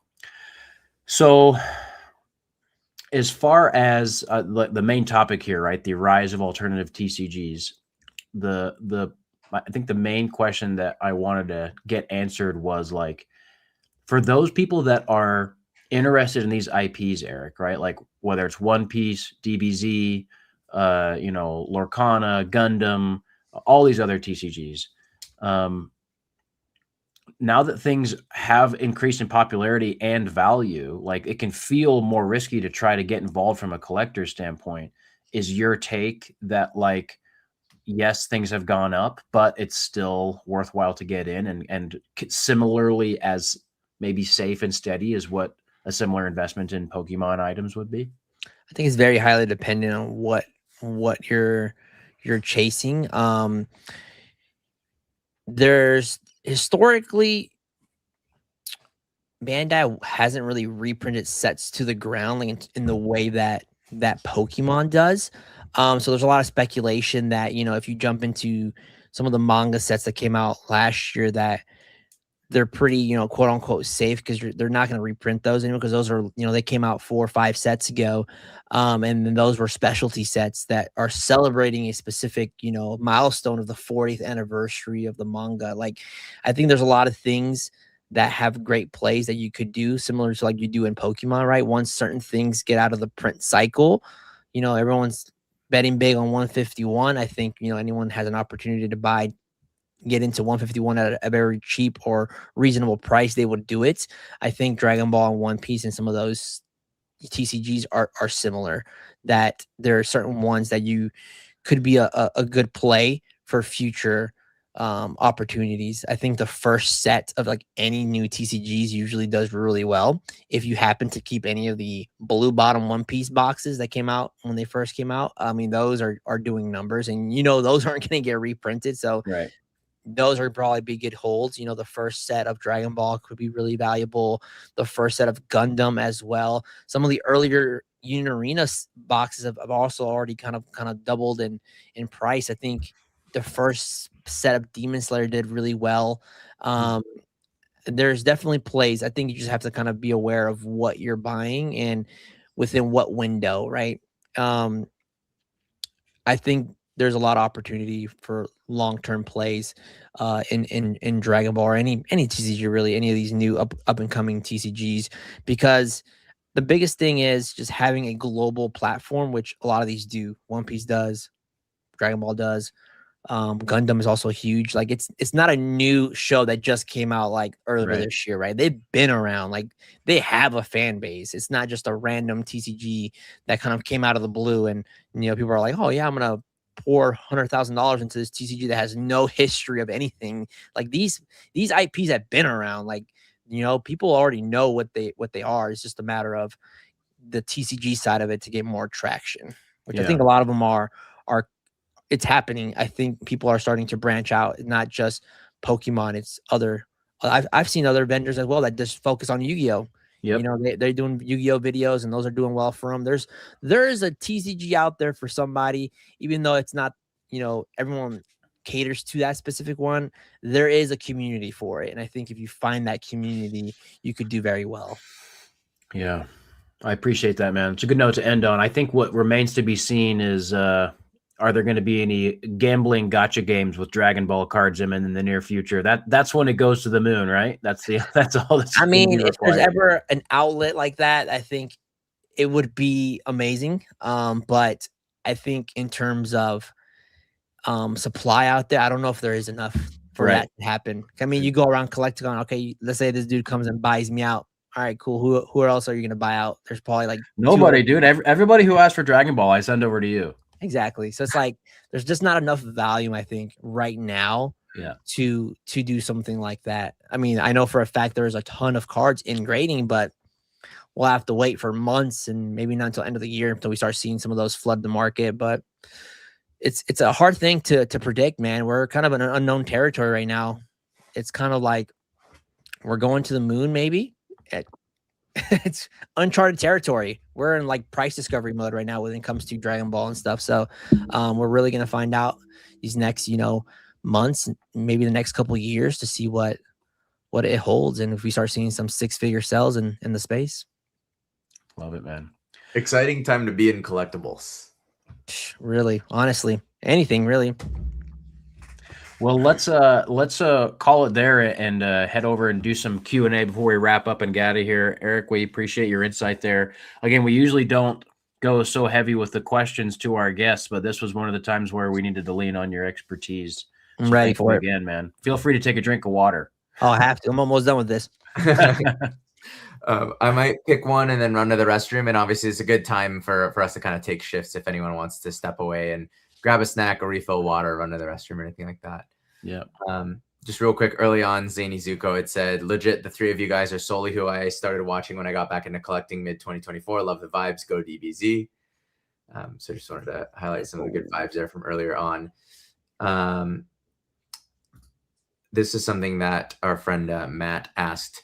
There's some hate on the Black Label Bubble Me auction. It's people saying it's shill bidding, not worth the price. Why do you think people are hating on this one more? I think he meant like more than the previous auction. Why? I'm going to answer this real quick. There was a ton of hate for the first auction, and maybe you just missed it. But the people who sold that card got tons of flack. And I remember actually seeing a little short that they posted of the day that the payment actually hit their account from Golden and everything. And it just goes to show, in my opinion, like, maybe there is something to be said about like the market being, higher than, it realistically should or could be in other circumstances, right? But I think that hate for those auctions is mostly born of subconscious jealousy that you're not involved in that kind of stuff. Like the people that got involved, it's, they kind of hit it at the right time. I think that a lot of it was luck. No one expected the auction, the original one, to go anywhere near as high as it did, and it did. And it seems like it went to collectors who really wanted the card. It's actually rare. It's a beautiful artwork. It's one of two. I don't know. I think that, and one thing I know that Erick has posted about on his Insta before is that there's a lot of people who kind of pocket watch and just try to kind of see if they can speak in a derogatory manner about what other people are doing with their cards and with their money. Exactly. I think it's always that. There's always the person out there that doesn't feel that something should go for that high, specifically in the Dragon Ball space, right? There's people that have been in the space for years and years. Here comes a new guy that just came out of nowhere, pulled the card, got a black label, and has the all-time sale for Dragon Ball. And, a lot of the OGs in the space aren't too happy about it, right? Because they've kind of been here for a while, and all of a sudden a newcomer comes in and gets this huge sale. And I mean, there's always slack and people are hating on something, right? But I mean, that goes for anything. Yeah. How do we feel about Chinese exclusives? We've answered this before. Chinese exclusives are really popular. People ask for them all the time. Anything with unique artwork is definitely going to get attention, especially when it's full art and it looks good in the binder or good in a slab. Like, it's a good buy. I know that the exclusive Mew, like, people are asking like $60,000 for it now. So, yeah, these are hard to come by in the US. Like, I very rarely get offered them. And when I do, I tend to take them and they tend to move fast. So yeah, I believe in them. And I do think probably we are early in that sense, that I think you're asking. Parthosaurus, I'm going from earlier in the chat and then I'll come to some of the more recent questions. What % of your money is moved is from other vendors, whales versus regular card fans?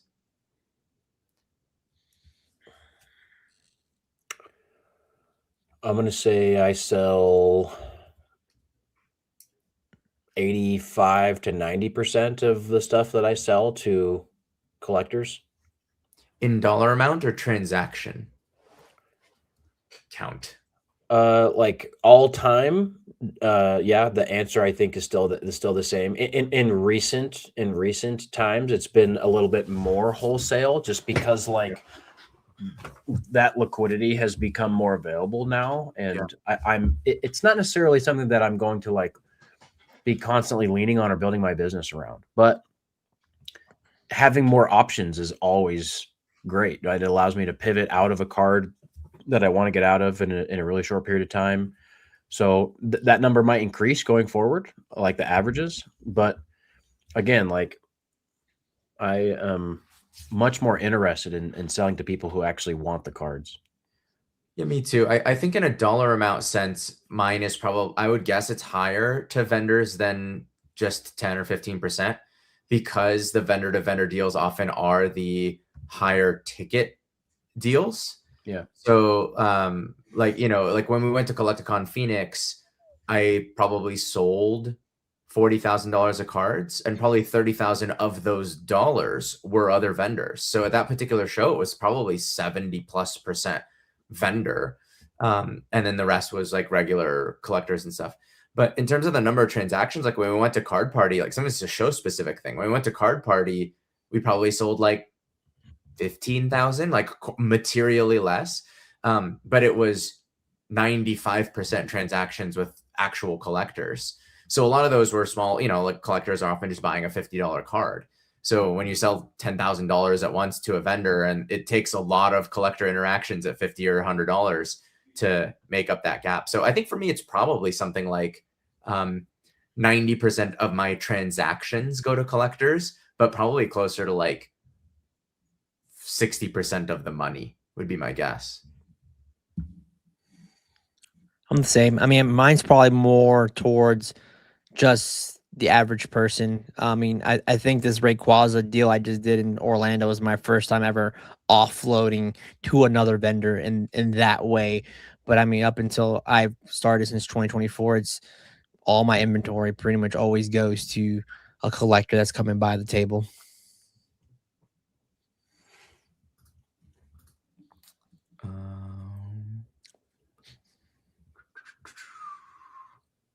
Someone had just asked from Guam. This guy's always in the chat with good vibes. What's up, John? Will we be vending at Collecticon in June in Vegas?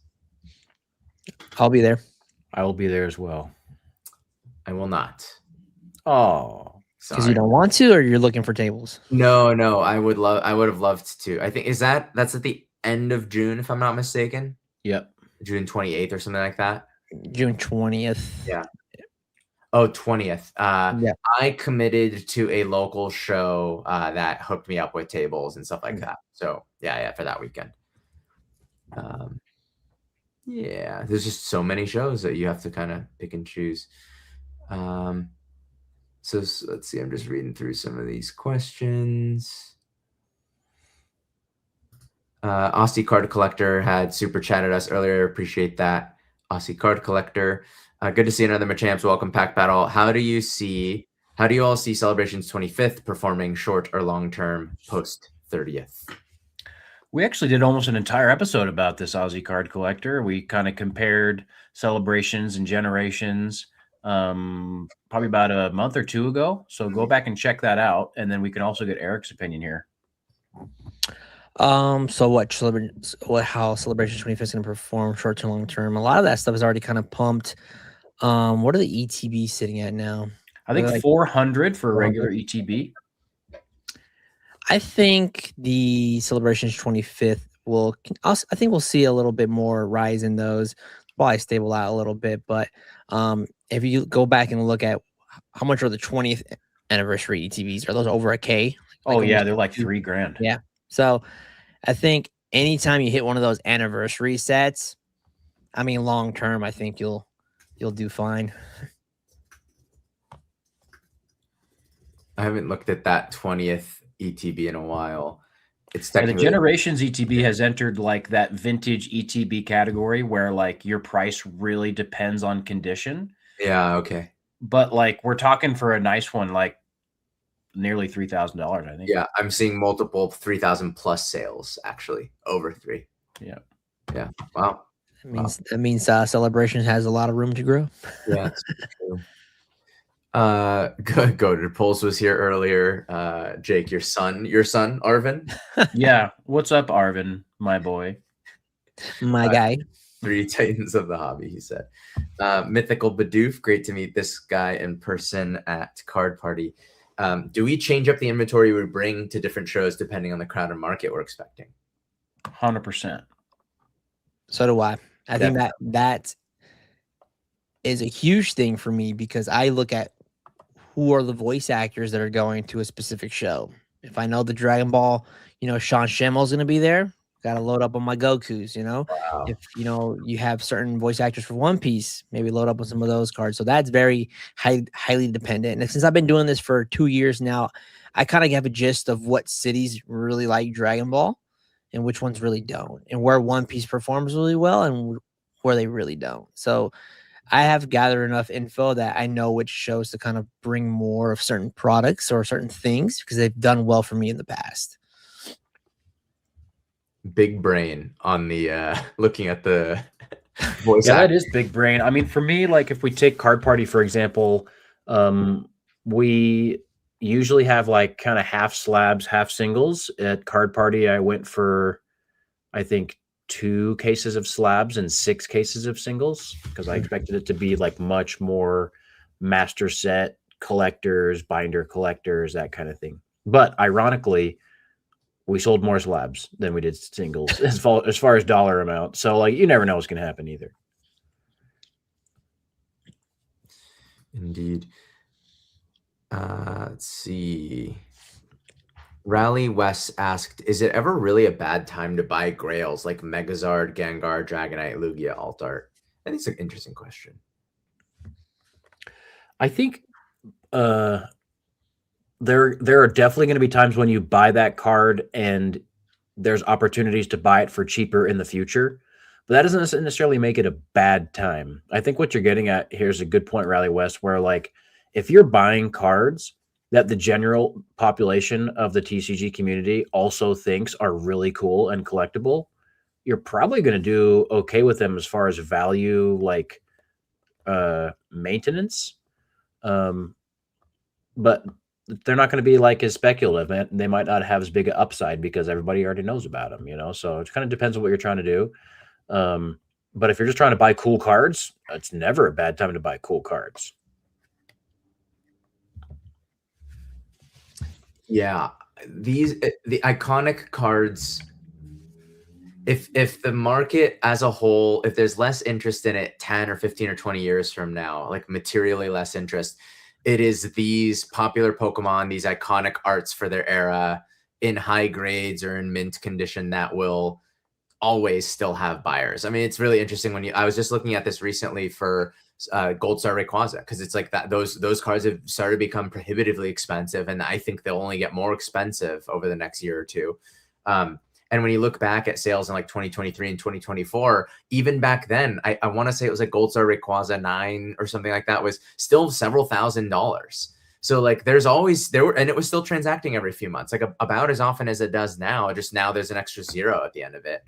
But it's just, yeah, it's sort of even when it was comparatively dead, there was still a lot of interest in those like iconic cards like that. So yeah, a lot of the Lugia are this Lugia Alt Art I think is one of the most liquid PSA 10s for me when I have it at the table.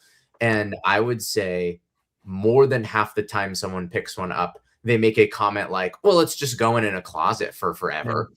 You know, like there are people who are like holding that card. Like it's amazing how often I hear that. If I move that card 6 times, I hear that 3 or 4 of those times. Yeah. Yeah.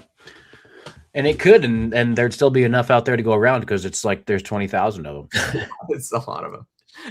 But yeah, people are speculating that that's, you know, I think they're expecting that the value will be more. We got a super chat from our friend Wind Waker, $20 donation. Thank you. Unfortunately missed the stream and the eloquent Jake-isms. We didn't get any new ones today, so you didn't miss out, Wind Waker, but maybe we missed one that slipped by and you would have kept us accountable there. But Wind Waker, just wanted to say, vending for the first time at a local show this weekend. Y'all are obviously my biggest inspiration. I'm super excited. Wish me luck. Shout out Wind Waker, a regular of the stream, both of my streams, and I imagine also in Ricky's streams as well. So appreciate you. Good luck, and may Insano deals walk up to your table for great prices. Have fun, Wind Waker. It's a good journey. Nostalgic Steve, also somebody who's in our chat pretty often here. I thought this was an interesting question. How much do you think this inflation in card prices is due to pokey gains from collectors who have been in the space for 5+ years? My 10K collection has gone up 4x in 5 years, which is allowing me to buy high-end grails. I bring this up all the time, right? And this isn't the only tailwind, but this is a huge tailwind of the hobby, which is there's pokey 100,000-aires and pokey millionaires in like 10 times as many of each of those classifications of people than there were just a couple of years ago. And when you do so well with the value of your items, you feel more confident about having a higher percentage of your net worth in those items. And so you roll your gains from your Evo Skies boxes into some enormous vintage grail that you thought was previously unattainable. And the irony is, when it was unattainable, it was $3,000, and now you own it and it's $30,000. But because you got into it with a lot of value that appreciated in your collection, it doesn't feel like it was that big of a hit. So there's so much to be said about this. It's a huge part of the hobby right now. And that's why the previous question about, you know, selling stuff to collectors versus vendors or whatever percentage wise is kind of a misnomer, because almost all of the vendors that we deal with are also collectors. My personal collection is so much more valuable than my vending inventory because I actually like this stuff. Well said. I don't think I have anything to add. We had a couple of Dragon Ball questions, so maybe we'll direct these at you, Eric. from Ollie's Dice. Very long time supporter of my channel for sure, and often in this stream. How do you know if your Dragon Ball card is centered? I pulled a Son Goku alt art, and I have no idea if it's centered or not. That's like the biggest question I get asked. I'm actually going to work on a video on doing this, but pretty much just kind of a quick rundown. If you look at Dragon Ball cards, it's kind of hard to see, but you want to make sure that there's even amount of space from the top of the circle here, from there, and then to the right side. And then just overall, there's like these little borders on the side of the cards. It's really hard to see, but you want to make sure they're all kind of like evenly. To be honest with you, like Dragon Ball has a huge gem rate. Like it had to be like super nasty officers or not get a 10 at PSA.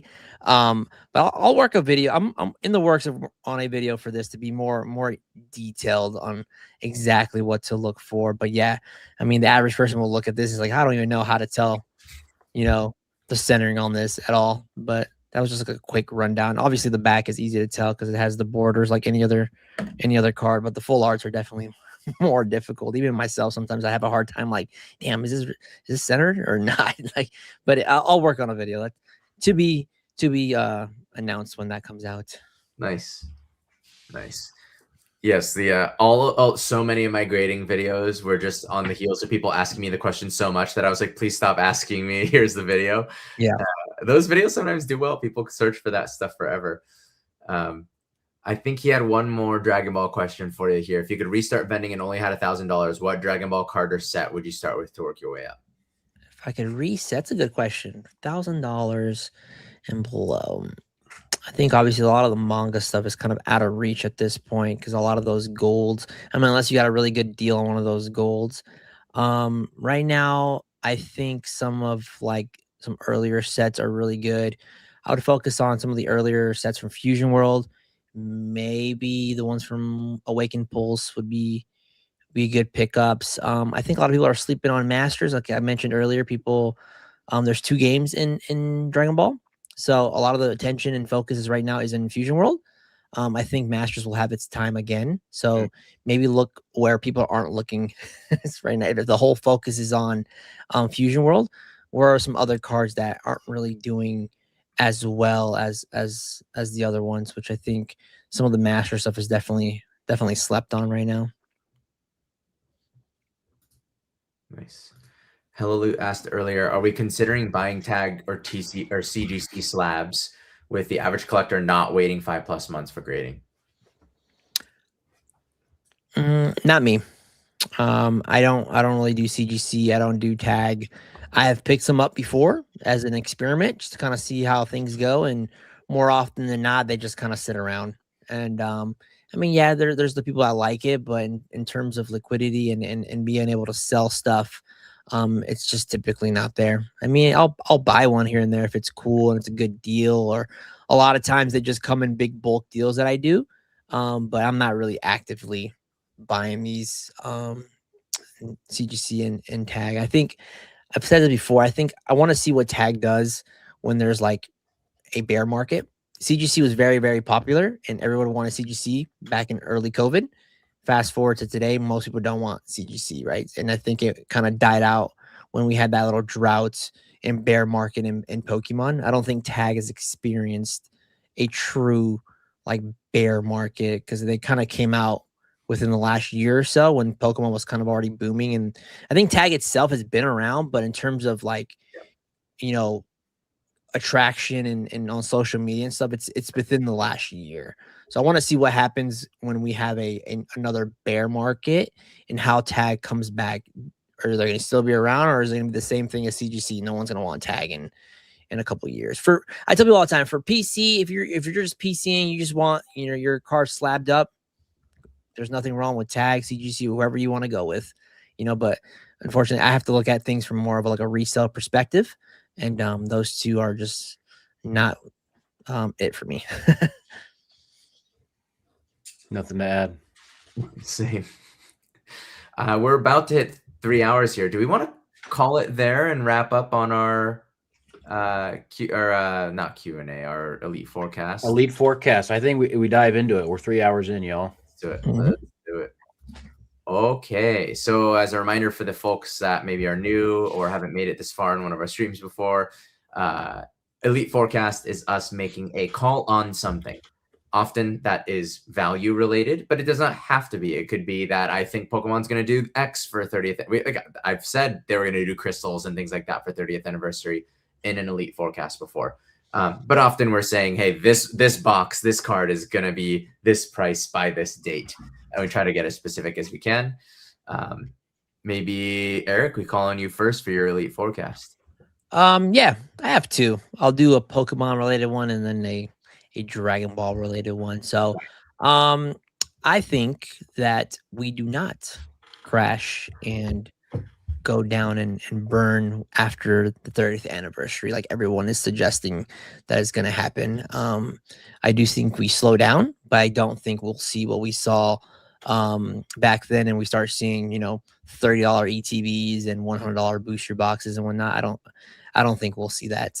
And in terms of Dragon Ball, I am predicting that we will see a $100,000 sale within the next year by you know, by end of 20, or yeah, by this time next year, I think we will see some kind of $100,000 sell in Dragon Ball. I love that. I'm gonna go with I think poncho cards are back on the rise. PSA 10 ponchos, Gyarados, Rayquaza, Charizard, and specifically, I think that the Mario, this little number here, I think the PSA 10 full art Mario that's in this box is going to be a 40K card before the end of the year. The one that's in that box is a PSA 10? The one in here is actually a black label. It's going to be a $1 million card. Oh, wow. Yeah. Huh. That's amazing. Yeah. Wouldn't that be great? It's a great video idea. Yeah. How I retired from Pokemon. You've been teasing the idea of opening that box for like 4 months or something. Yeah, I know. I'm just too scared. But, you know, PSA 10, 40K, that's what I think. Love it. Hang on. So ponchos are already on the rise, or they're going to be on the rise? Going to be again. I think that they're going to continue to rise. What's a Mario 10 go for right now? Like 32, I think. Who would have thought? You picked something that's going up and then said it's going to go up? It's going to reach its all-time high by 20%. Yeah, Ricky. What do you got? Mine is that I think in a relative sense, the Evolving Skies booster box is undervalued, and it seems it's expensive box, but it seems sort of cheap. It's been flat for like a year. Feels overdue. It's going to get more attention later this year, and I think it is a $3,500 booster box this time next year. So you picked like the best set in the last 5 years, and you picked it to be more valuable in the future? I knew this was coming. If I gave it to you, you were going to give it back. I almost also put the Fates Collide Alakazam. I also believe in that. I think that card is also undervalued. So how about that one? Yeah, that's a great card. Main Chase. I think I've owned that card twice, and both times I sold it for less than 1,000 because I just don't know what I'm doing.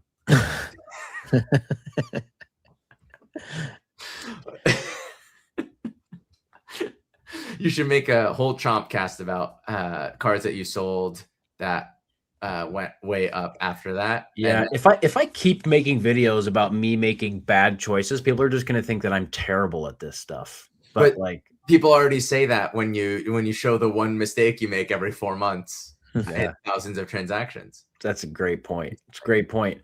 On that kind note, let's roll out the red carpet for Eric.